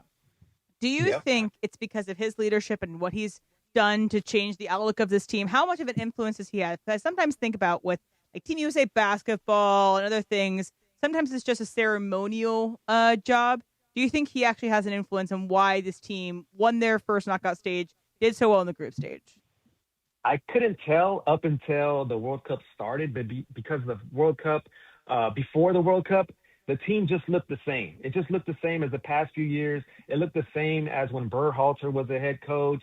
And leading into the World Cup, you couldn't tell. But once it got started, you just see these guys have a lot of confidence. It's almost like they know that this is their time. And heck yeah, like we believe in ourselves. So you see the belief in these guys. And Pochettino has a lot to do with that, just instilling that confidence and just the way they're playing and just letting the guys say, hey, you know what? This is your time. You guys asked for this. You guys are the golden generation. You guys need to go out there and show up and show out and show these guys that, yeah, you guys are for real. And Pochettino has a lot to do with that. Just the confidence and the swagger and the belief that this team has. You can see it on their face. They're not scared of anybody. I think Pochettino has a lot to do with that. All right, Mario, we're all geared up for it tonight at 5, hoping for that game Friday at SoFi. I cannot imagine what a big deal that is going to be. It'd be thrilling. Oh, my God. I was looking at tickets just for that game, even before Spain has made it, even before hopefully U.S. has made it. It was like $3,000 for the cheapest seat. Way up at top at SoFi Stadium. That's crazy. What are you going to do, Maze? What are you going to do, Maze? You know when U.S. makes it, you're going to want to get Okay, so tickets. Mario, get this. I'm in a unique position. On Saturday, I'm flying to Barcelona for vacation. So I will be in Barcelona when either Spain or the U.S. plays in the, I guess it would be in the semifinals, right? Yeah, the semifinals. So that means quarters, I could be in Spain when it's all going down if Spain is still in it. I'm rooting obviously for the USA. But if Spain does advance, it would be unbelievable to be in Barcelona for it. I said if I was being honest, if I was in Mace's position, just for the experience, sorry, I'd be rooting Spain. Yeah, no, I'm just being honest. Sorry, I'm American. Hey, Mario. Nah, you got to be in Spain. You got to be in Spain and rooting for the U.S. men's national team. That'd be an even better experience. That's what we're doing, absolutely. Hey, Mario, thanks, man. As always, appreciate all the expertise. Thanks, Mario. Appreciate you guys having me on, and I hope to come back on for a preview of, 3 more massive matches for the U.S. men's national team. Absolutely. Yeah. Thanks, man. Guys. All right, there's Mario Ruiz. I wanted to mention one thing here. You recommended a movie called The Invite, which I saw this weekend. Got to be honest with you, one of the funniest movies I've seen in a long time. You had me at Seth Rogen, man. Seth Rogen is so good. The cast is excellent. Really good cast. Olivia Wilde is terrific in this. Who else? Edward Norton. Edward Norton and Penelope Cruz. It is the best thing I think Edward Norton has done in decades. Like, maybe since the early 2000s when he had like that Fight Club, 25th Hour, that stuff. Like, Edward Norton has a monologue in this that is just the best version. So funny, so weird. And Olivia Wilde directed it. And she directed it, and it was written by Rashida Jones, or adapted from a Spanish film by Rashida Jones. So I recommend that one, The Invite. Also, I wanted to thank, I was at the Comedy Store Friday night in the original room and saw my friend Mark Ellis and Chris Estrada do some stand-up. Love Chris Estrada. One of the funniest guys. And his TV show, what was his TV show? This Fool? I think it was called This Fool. Oh, right. On yes. Hulu. Excellent show. This Fool. Yeah, exactly. So they put on a good show at the Comedy Store on Friday night, thanks to Mark and those guys over there. All right, coming up next for you, let's do this. One baseball broadcaster wanted to know about beer in outer space, and one Oscar nominee forgot that he was on live TV. We'll do those coming up next. Mason and Ireland, 710 ESPN. After a long 4th of July weekend, a lot of people getting back to normal today.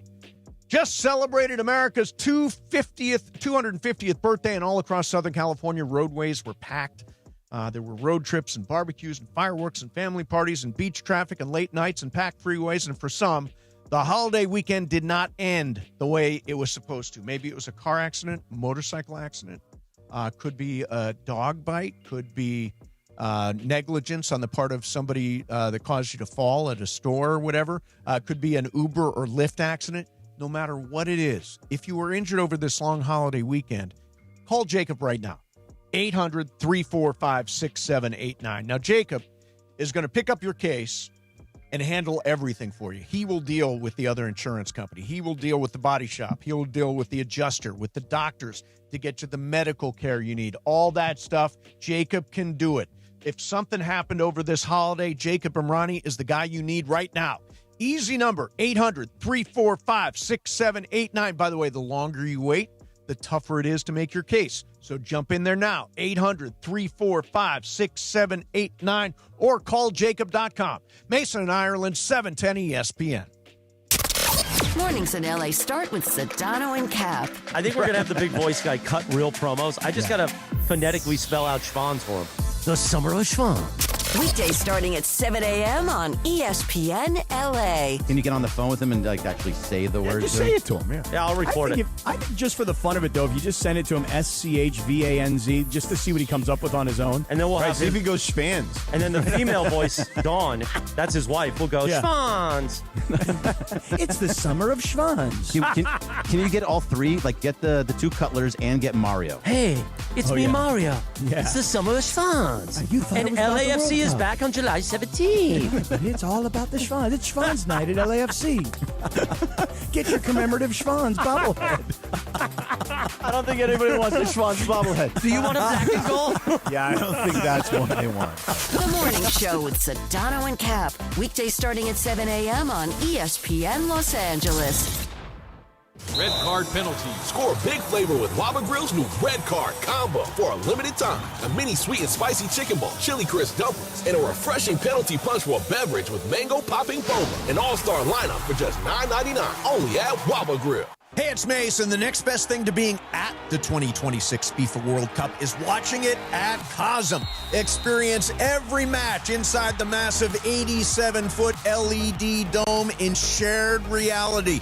You will feel like you're right there on the pitch with the world's biggest stars. Plus, catch all the action in the Cosm Hall with great food and drinks. FIFA World Cup tickets will not last, so book right now at cosm.com/FIFA. I will see all you guys for the World Cup at Cosm. Hey, it's Rich Eisen for Pella Windows and Doors. Sometimes teams take a timeout to regroup and call the right play. When it comes to your home, Pella Windows and Doors always has the winning game plan. They're not just window and door experts. They're experts at taking care of you and your home. At Pella, they find the products that meet your needs and their experts install them. They do it every day, and that's why your neighbors trust them. Discover why Pella is a trusted choice for homeowners everywhere. Visit Pella.com/Eisen today. That's Pella.com/Eisen. Empower. Pete's back on the links with all new golf clubs and hopefully less swearing.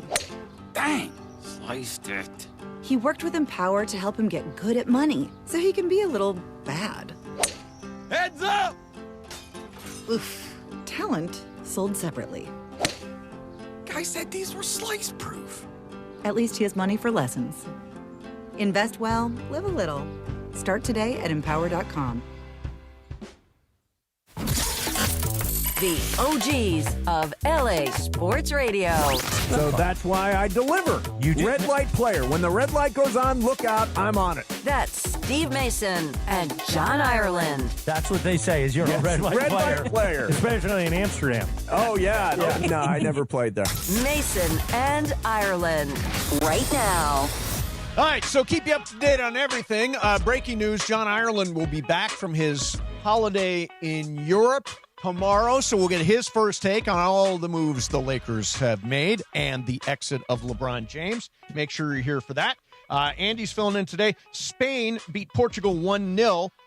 That means that if Team USA beats Belgium, and that's a 5 o'clock game in Seattle, if Team USA beats Belgium, they will play Spain Friday night at Los Angeles Stadium, otherwise known as SoFi. So that is incredibly excited.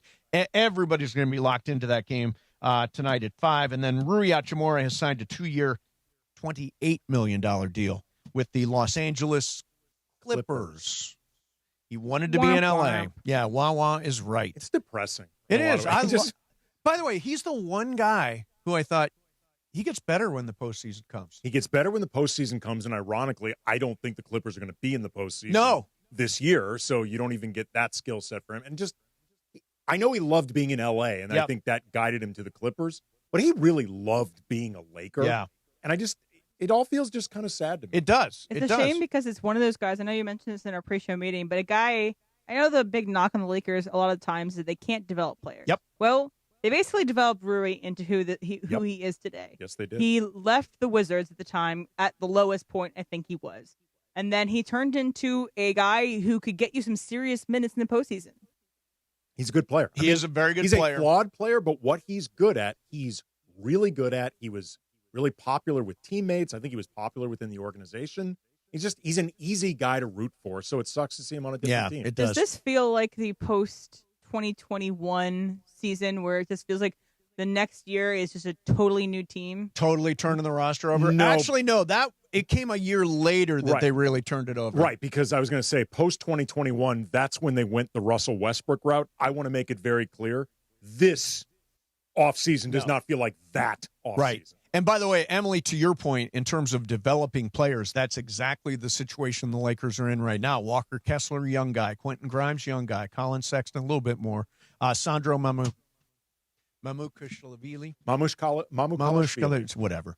Cameron Carr. Cameron Carr. He's been great in the summer league. Do you watch him in the summer league? I've watched both games. I've seen him go by on Twitter. I've seen some highlights. But Cameron Carr has been excellent in the summer league. How does Adu Thero look? Thero, I thought, looked better in the second game than the first. The first game, it looked like he played after drinking like 10 Four Locos. Yeah. And was just out of his mind and needed to slow down. Second game, he slowed down more. He's been sticky-handed. He's been getting a lot of steals. He's drawn a lot of fouls driving, like a lot of fouls. Cameron Carr, though, that guy gets his shot off quickly. He gets it off confidently. He's moving well without the ball, which I think really matters a lot for this team. Yep. He's looked really That's good. great news. That's great news. All right. So let me see here. One of the astronauts, Christina Koch, who was on this last journey on the Artemis, joined John Kruk and the Phillies broadcast. And he asked a question, a burning question that needed to be asked. And I'm glad somebody finally did. Y'all have beer up there? No, we do not. Carbonated beverages do not do well without gravity. The bubbles do not go to the top, and that is not good. Reynolds waves at this one. So you just brought vodka up since you went up to the Russians, right? That's their business. That is so weird. So think about that. The bubbles in a carbonated drink don't go up. They're just like suspended. That is weird. So you're telling me they could have some Cutwaters up there? I'd be into that. Cutwaters, right? Or what about some wine? What about a bottle of Bullet? Let's go. Yeah, let's go. Let's rock the Artemis. All right. The other thing I wanted to get to, have you seen the James Corden nighttime show on Fox? No. The live show. They're doing like a post game for all the World Cup. And Colin Farrell with James Corden? With James Corden, yes. Yeah, an interesting choice. But he's a big footy fan. I mean, I don't think he's very funny. Okay. Well, I agree to disagree. Colin Farrell made an appearance on the show. And is he driving around in cars when they do this interview? No, it's not that. Okay. It's not that. It's not carpool karaoke. He's doing something else. Just Okay. a little sit-down talk show after the games. So Colin Farrell was on the show. Listen to a bit of James Corden's conversation with Colin Farrell. This is chopped up a little bit, so you'll hear various moments. Tough sport, despite what Americans say, it's for and literally, I'm not making this up because you all see it every day. It's just chef's kiss. He'd like to be the next. I was going to say, who the is that in the corner? It's Pele. Of course it is. Two things. Out the corner. Two things. I will say two things. Let me tell you two things. Number one, that's the waxwork Pele from Madame Tussauds. Yeah, and number two, this is live. So we just can't. I didn't know that. I didn't know that. It mightn't have been that different, but I didn't know that. I would have liked to have known that. Colin Farrell dropping a bunch of F-bombs on live TV. Good for him. I mean, he's Irish. Yeah, sure. He's a very Irish man. By the way, I think I dropped 2 F-bombs on live television back in the day when John and I were on Fox Sports West 2. And it's a terrible feeling. It's a really bad feeling to know you just dropped an F-bomb on live TV. Made that mistake. I just kept saying over and again, this is cable. It's cable. It's okay. I've caught myself as I did it, but I don't think I caught myself early enough that you couldn't tell what I said. Right, exactly. Hey, join us this Friday at Hollywood Park Casino for the ultimate pre-match tailgate party. Shadano and Cap Morning Show live from 7 to 10 a.m. as we get ready for the quarterfinals in L.A. at SoFi Stadium with a win against Belgium tonight. It would be USA versus Spain on Friday at SoFi. Follow @PlayHPC for more information, and we'll see you on Friday. Could be a very big day. It all comes down to tonight at 5.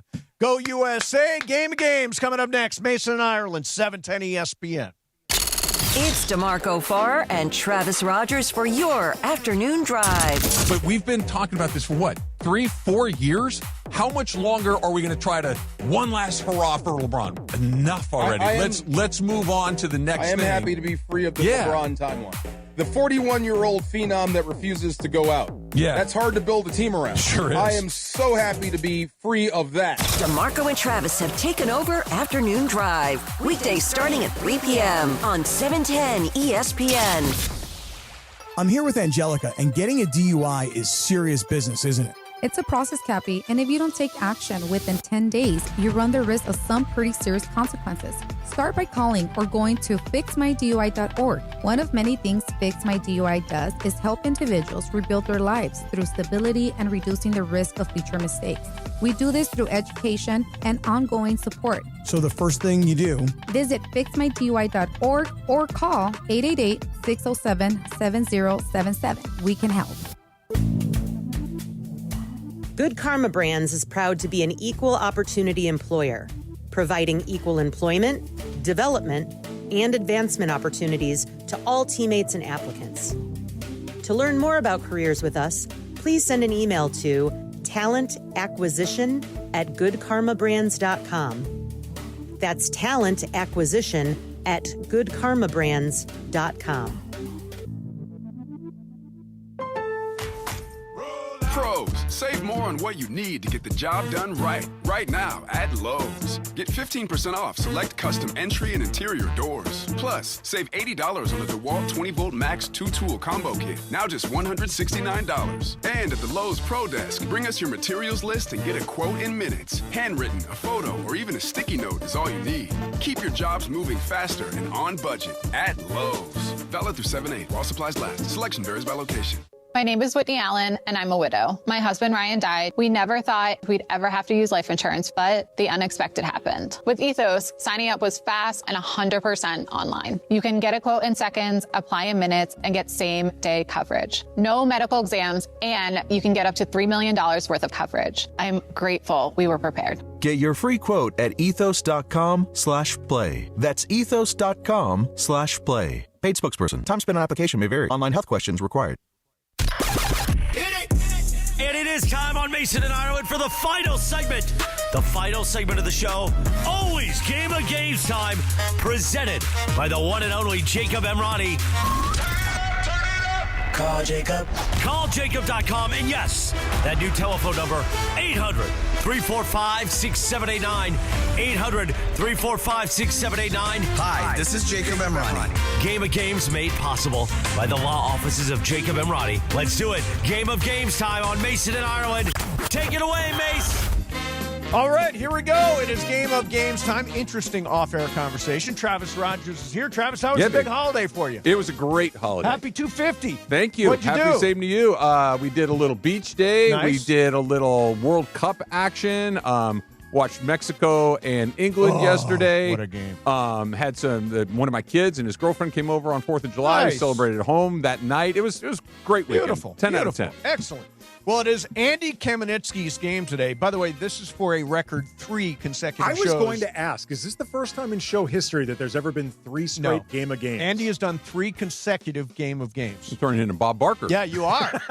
Well, Andy got the games. I had to make up for one of them. Yeah, I he screwed forgot up. a game one day, so he's paying penance. All right, Andy, what do we got? Okay, on this day in 2002, Serena Williams beat her older sister Venus in her first Wimbledon singles title, like one of many classic matches between them, who are just 2 of many great athletes who are siblings. So we're going to do some sibling athlete trivia. Okay. Speaking of the Williams sisters, they obviously have competed against each other in many a major, but they've also been a dominant force as a doubles team. How many majors did they win together? 14, 15, or 16? 14, 15, or 16 Williams sisters doubles majors. Mace goes first. I will go 16. Emily. 16. BC. 14. And Travis. I'll go the other one, 15. BC is on the board. 14. 14 majors that just as doubles. That's that's crazy. amazing. Yeah, they were pretty incredible. This weekend, people went crazy monitoring the big Travis Tay wedding. He and his brother Jason obviously have had Hall of Fame NFL careers. They are currently conquering the podcasting space. How many subscribers does their podcast New Heights have on YouTube? Oh, on YouTube. Rounding up. Yikes. 1.2 million, 2.2 million, or 3.2 million. 1.2, 2.2, 3.2 subscriptions to New Heights on YouTube. Emily goes first. 2.2. BC. 2.2. Mace. I'm going 2.20. And Travis. 3.2. Travis is on the Oh! There board. we 3.17. I had been proud of my unnamed podcast at 40,000. Yeah, it's quite good. Well, not really. Well, you should Apparently be Taylor not. Swift. I know. Well, on a bunch of levels. Love you, honey, if you're listening. But yeah, she'd agree. Edge rushing brothers, TJ and JJ Watt, will both enter the Hall of Fame at some point. TJ's still playing. JJ's retired. Who has more sacks as of today? It is amazingly close. TJ or JJ Watt? Who has more sacks as of today? BC goes first. TJ. TJ? You said TJ? Okay. TJ, yeah, the younger one. TJ. Okay. JJ. T. It is TJ. TJ has 15 sacks. JJ, or excuse me, 115 for TJ, 114.5. Wow. Oh, wow. For JJ. 114.5. Wow. Yeah, I'm going for lucky loser. I was going to say, Mace, you're in the mix. I'm in the mix. Yeah, I got a shot here. BC and Emily, BC and Travis at 2, Emily at 1, Mace at 0. The Manning brothers, Peyton and Eli, both won 2 Super Bowls, both won with their arms. Neither has been known for their ability to run. Who has the career-high longest run in a game? Oh. Peyton or Eli? Yeah, both Peyton great or Eli? scramblers. Yeah. Career-high longest run in a game. Travis goes first. I'll take Eli. Mace. Trying to get this wrong. I'll take Peyton. Okay. Emily. Eli. And BC. I'm going to take Peyton. The answer is Peyton Oh. Manning. Sorry, Mace. Just You're in the like mix, though. Yeah. And BC, you got that one Yes. correct? Travis, you had Eli? I did. Okay, so it is now BC at 3, Travis 2, Emily and Mace both Okay, with I'm 1. back in it. I'm going for it. Oh, you're not too far behind. Well, you don't have many other options No, at this point. Can't lose. Reggie and Might as well Cheryl win. Miller, they are both in the Hall of Fame, both local legends. Shout out to Riverside. They also both played their college ball at UCLA for Reggie and Cheryl for at USC. Yep. Who had the single highest scoring average in a year? Reggie Miller or Cheryl Miller? Reggie or Cheryl, single highest scoring average for a season at either UCLA or USC. Mace goes first. I'm going Cheryl. Emily. Cheryl. BC. Cheryl Miller. I feel like it's Cheryl, but that seems too obvious. I'll go Reggie. Well, you should have stuck with what was obvious. It is actually Cheryl. It's close. It's close. Cheryl, 26.8, and Reggie, 25.9. Okay. So BC with 4, Emily with 2, Travis with 2, Mace with 2. Okay. We got to get We're all BC. chasing BC. Steph Curry, among the best players to ever How play. many left? I've got 5 if needed more and a bonus. Okay. Steph Curry, among the best to ever play. Seth has had a nice career, but more as a journeyman. Yep. What's the higher number? The amount of times Steph has been All-NBA or amount of teams Seth Curry has played for? Amount of times Steph's been All-NBA, amount of teams Seth has played for. Emily goes first. Give me Seth Curry. Seth? PC. Steph, All-NBA teams. Yeah, he's bounced around a lot, but it's got to be Steph. Steph. The answer is Steph, but again, It's it close. is actually pretty close. 11 All-NBA nods for Steph, 10 teams for Seth. Wow. I will say, one time my mom was getting my sister a Steph Curry thing. Like, my sister was into Steph Curry. And so instead, my mom heard her wrong and got her a Seth Curry. That's great. Yeah, that's great Valuable. prize. The Gasol brothers, Pau and Mark, both excellent. Both played for the Lakers, although one, I think, actually enjoyed it. Who had the best career high for points scored in a game? Pau or Mark? Hint, both are 40-plus. Not just as a Laker, but no, everyone. Period. Okay. Both had 40-plus point games. Who had the best one, Pau or Mark? BC goes first. Mark. Travis. Do I have to go opposite of BC at this point? How many? Decide how many you've got left. How many more do you want to go? I don't know. Go 4 more. 4 more. Then I Start don't with think BC. I don't think you quite have to. But BC said Marc Gasol. Marc Gasol. I agree. It's Marc Gasol. Emily. Pow. I'm going to go Pau. You should be happy you went Pau. Yeah. Pau is actually the answer. 46 points versus 42 Wow. for Mark. Pau got his when he was a Laker. With the Bulls. Both of the Antetokounmpo brothers, Kostas and Thanasis, have played in the NBA as fringe players, respectively. Who had the higher career scoring average? Kostas or Thanasis? Kostas or Thanasis, higher scoring average. Is BC now going first for Yeah, everything? BC's going first because he's got the lead. Thanasis. Thanasis? I'm 2 down or 3 down? You are 2 down. I'm going Thanasis. How many? Okay, I'm sorry. Let's go Costas. How many am I behind by BC? One. And B, you said Thanasis, Yes. BC? I want Thanasis too. The answer is, in fact, Thanasis. Yes. It is. He had a 2.3 points per game average versus Kostas 1.0. Oh. Kostas, though, has a ring with the Lakers, which I that's think right. goes better than a ring with the That's Bucks. right. Ring all right. culture, 1-0. What's our official score? It is currently BC 6, Travis 5, Mason 4, Emily 3. And I think I'm out. That's probably Emily's done. Okay, And Emily I've got to out. go different. See ya. Klay Thompson, Michael's son, obviously on his way to the NBA Hall of Fame. One of his other sons, Trace, spent several years in the majors, including a couple stints with the Dodgers. Baseball Reference lists a nickname for Trace that is a reference to Klay. What is the nickname? Rocco's uncle, the captain's mate. By the way, Rocco's plays dog. The captain's mate, that is a reference to Klay liking to go boating. Yep. Or the biological splash brother.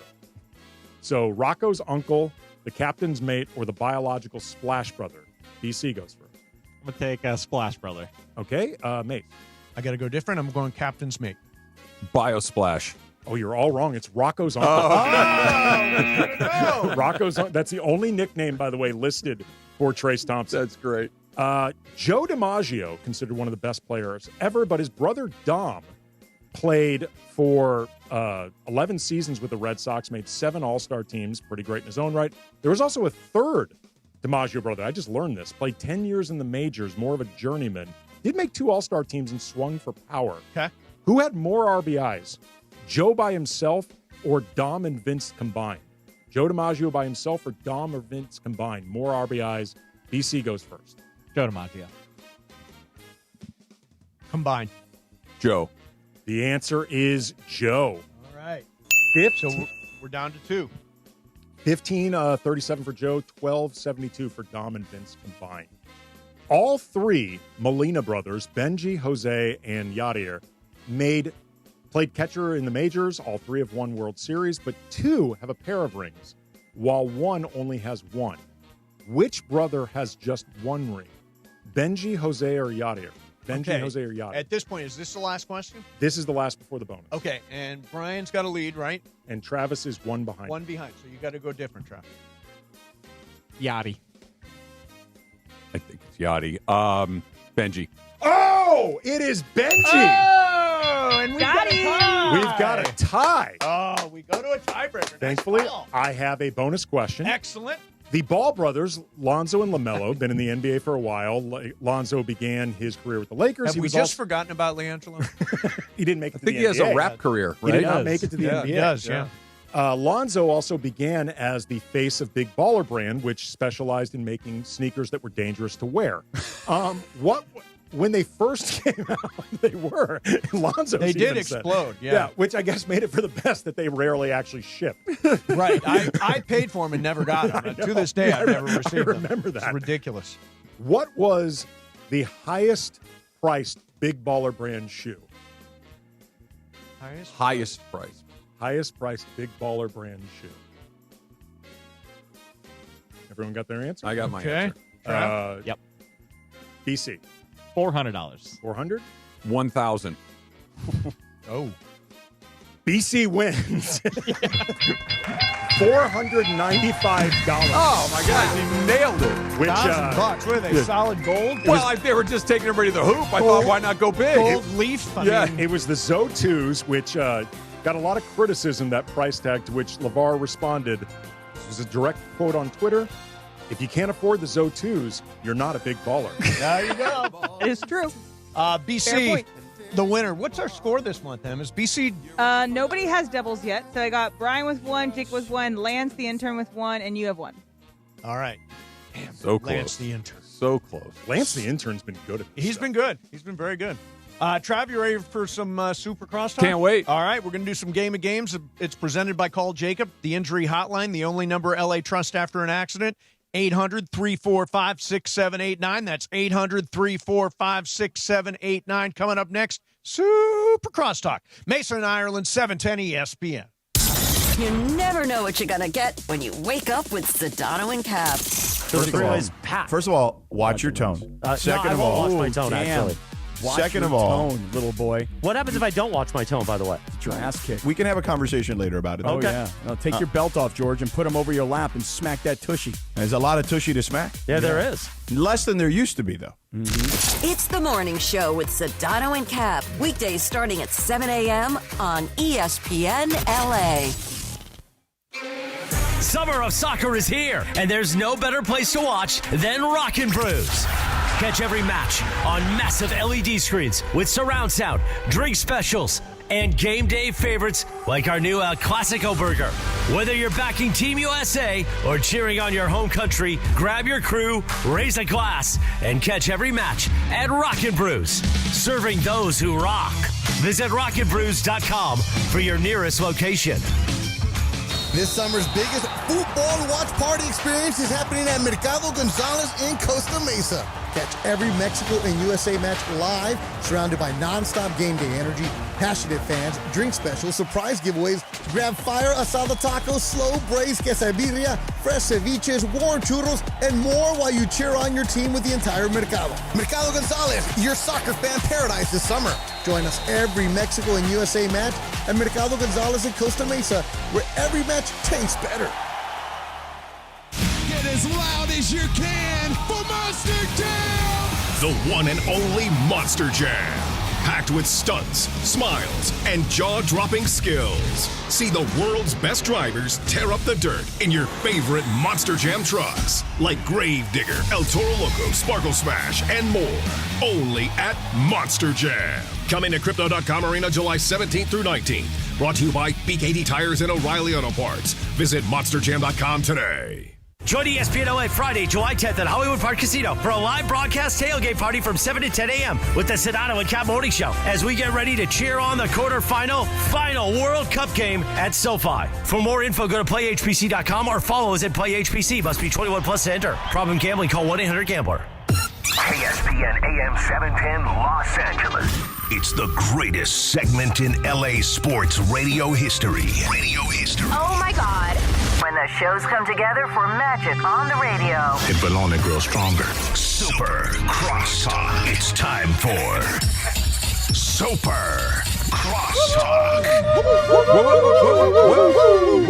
USA! Hey, we were just talking about the World Cup. Travis Rogers is here, along with Marcus Grant. You guys today, or is DeMarco not respecting crosstalk? DeMarco's off this week. Oh, he's off. Yeah, DeMarco is off, and you tomorrow, next couple of days. Yeah, right?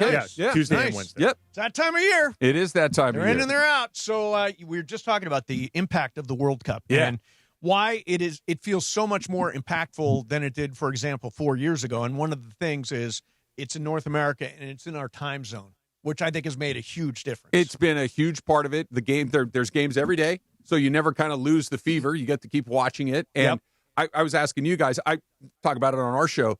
I'm not a soccer person. Yep. I don't know what I'm watching. I'm a very uneducated soccer Me too. fan. Yeah. But I love it, and I'm not sure that being kind of dumb to the nuance of it doesn't make it better. You know what I mean? Like, I don't know, should that be a foul? Shouldn't it be? I don't know. Should that guy have his red card to send? I don't know. I just know that I'm into it. I know that Cape Verde shouldn't be hanging around with Argentina. I know that goalie's really old.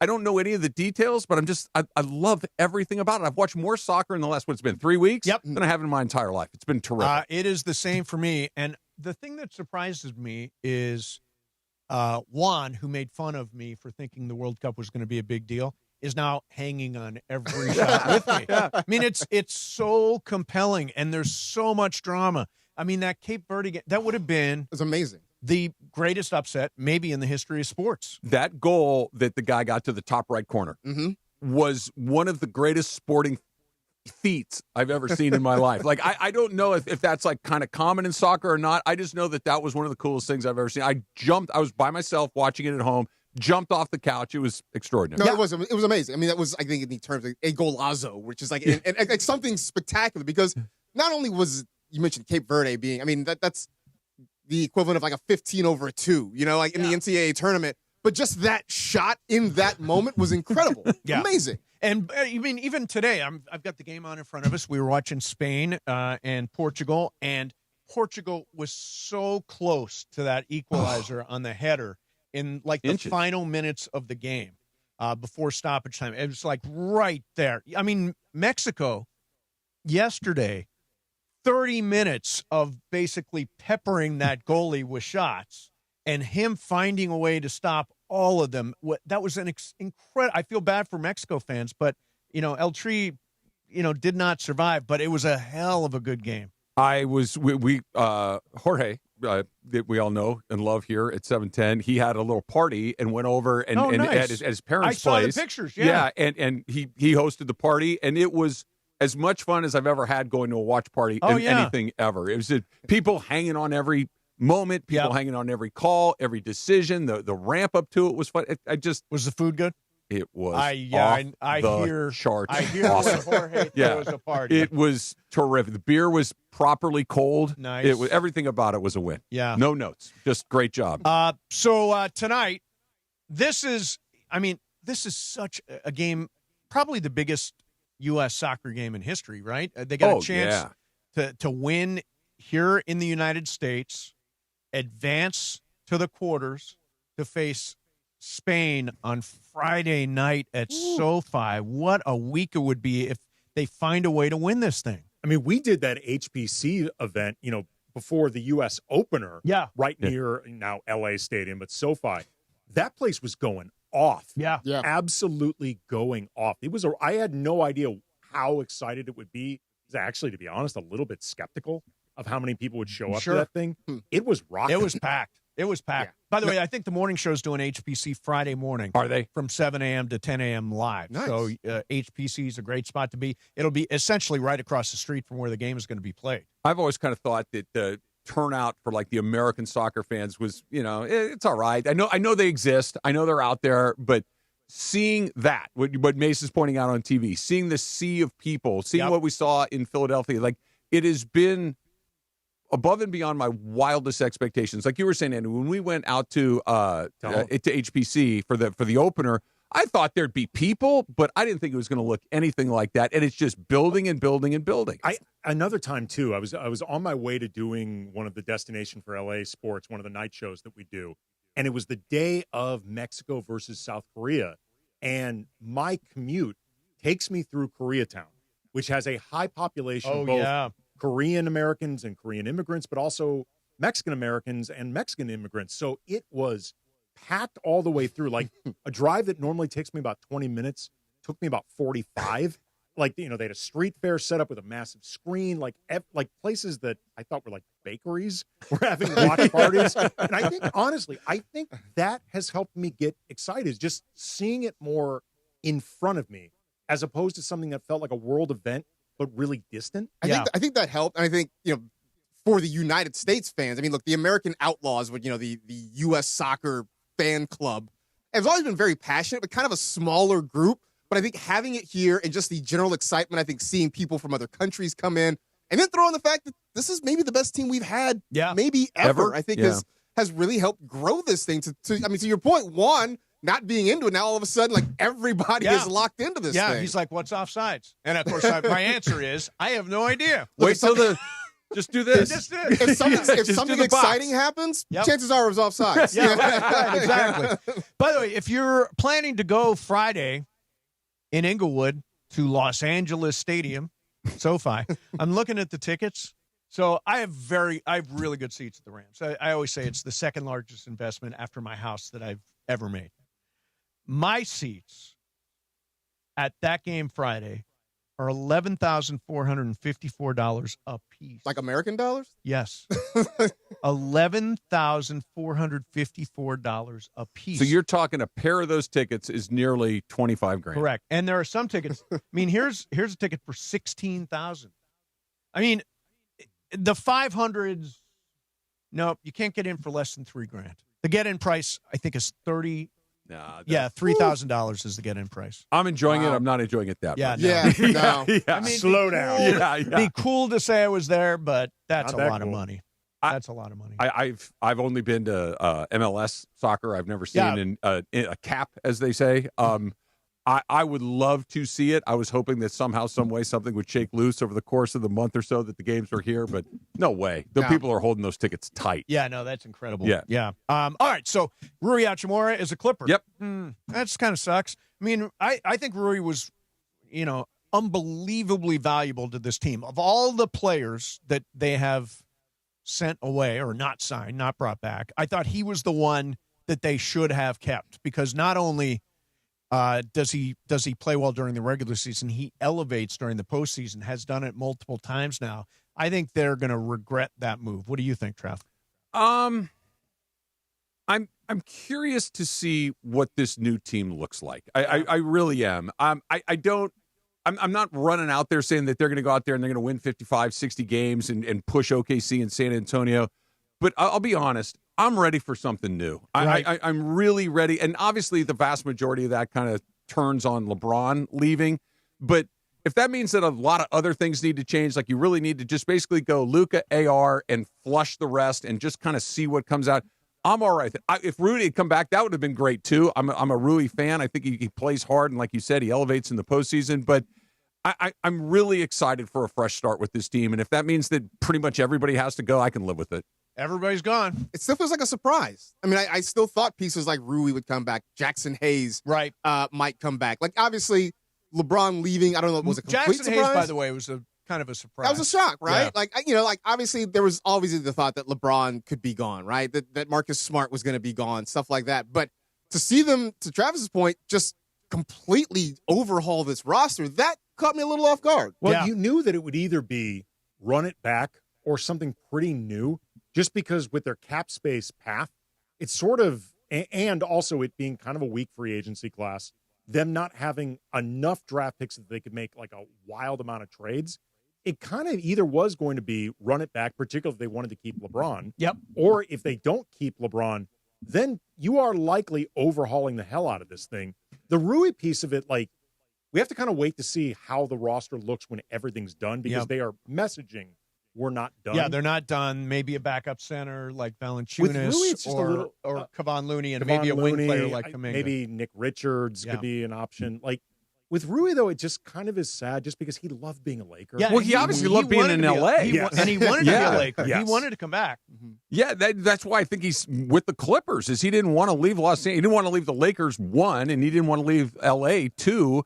I wonder how much of this, too, is just Pelinka taking a massive swing because I have no other choice. Well, that the clock is ticking. Yeah. This is new ownership. Always likes to put their own people in place. This is Rob's big swing. This is the big swing, and if it hits, he stays, and if he misses, he was probably gone anyway. And so I think, and we've heard that Luka has been in contact with Pelinka the entire time. Mm-hmm. So these are the kinds of players that Luka wants to play with. If it doesn't work for some reason, does some of that blow back on Luka Doncic?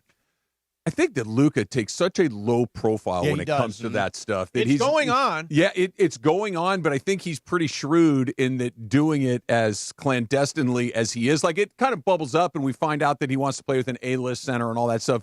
But it's not like we've seen other star players that are, I want this, and if you don't do this, then I'm going to do that. And it's very, very quiet as far as his manipulation of the roster. So I don't know if it'll blow back. I think the first guy lands on is Pelinka. Well, I think it'll only blow back maybe on Luka if Walker Kessler isn't good. Because Walker Kessler is seen as the big, we are appeasing Luka piece that they brought in. That's the guy I wanted. Right. And also because you gave up so many assets to get Walker Kessler. Quentin Grimes or Mamu, to whatever degree Luka wanted those guys, didn't care how looped in, whatever. You're not going to beat up on Luka because they signed Mamu. Yeah. But I do think if Walker Kessler doesn't work out, or maybe even Austin doesn't work out, those could be seen as Luka blowback things because it's been very well known. Go on Luka more than Rob? I didn't say only Luka. Okay. I'm just saying because it's been very well reported, and you can just watch, Luka and Austin are tight. Yep. And that Luka wanted Austin back. And it's been well known since the minute they got Luka, he's wanted a center. I think a huge part of it, too, is, A, where does LeBron go and how does he play? If he goes somewhere and just kind of winds down the clock, whatever it does, but if he goes somewhere and he's awesome and that's not off the table, then I think all of that gets relitigated all over again. Although, you know what's weird? All the smart money seems to be on Cleveland now. Yeah. And I don't know that I would be upset with that, given the fact that it's kind of an appropriate finish for a legendary player to go back home. Not upset, but more disappointed in that let's say, I'm just making stuff up here. He goes out there, he averages 20-plus points a game. He's involved in a deep playoff run. He makes big buckets. He's the backbone of a really good team. And it's like there was that much left in the tank and we didn't get to experience. I think that's the only thing that brings a little bit of regret into it, because I've never in my life seen a star player who brought a championship, was here for a long time, leave and have everybody just kind of shrug their shoulders like, okay. It's bizarre. But it has been far less dramatic than you would have expected. It's been sterile. Yeah. Yeah. I think Ramona used the word sterile. Sterile. Yeah. Used the word sterile. Yeah. Did you read the Ramona piece? I did. Fantastic. Yeah. But like almost surgical. Like it was just like a contract that had expired and there was no emotion to it at all. But here's the thing, though. In a lot of ways, it's kind of fitting because LeBron's arrival felt transactional from the jump. And this has always felt like a transactional relationship on both sides. Like I think LeBron's been a really professional Laker. I think he's played hard. Like all of that stuff. I think he has been a positive Laker, a credit to the Lakers. He has never felt as deeply invested in being a Laker. Well, it's always felt transactional. Well, when Rich Paul's putting up flowcharts of where he could land next. Exactly. Okay, for real, how much, if at all, do you think, because there's a documentary coming about LeBron's final season or seasons, how much do you think his choice is based on what seems like the best content? Some. It's not. It's on the whiteboard. Yeah, you know, to extend the weird, like, Venn are they diagram. Test audience this first. Yeah, look, you focus group everything before you do it. That's been his whole life. Yeah, for sure. I don't think it's the deciding factor, but it's in the equation. It's got a slice of the pie. Yeah. I want to give you a sneak preview of 7 p.m. Sneak preview of 7 p.m.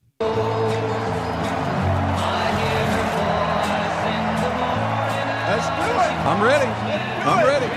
Team USA tonight versus Belgium. Coming up next for you, Travis and Marcus Grant. I'm back tomorrow with the John Ireland. Andy, thanks a lot for filling in. Appreciate it. BCM, great job. See you tomorrow. Go USA. 710 ESPN.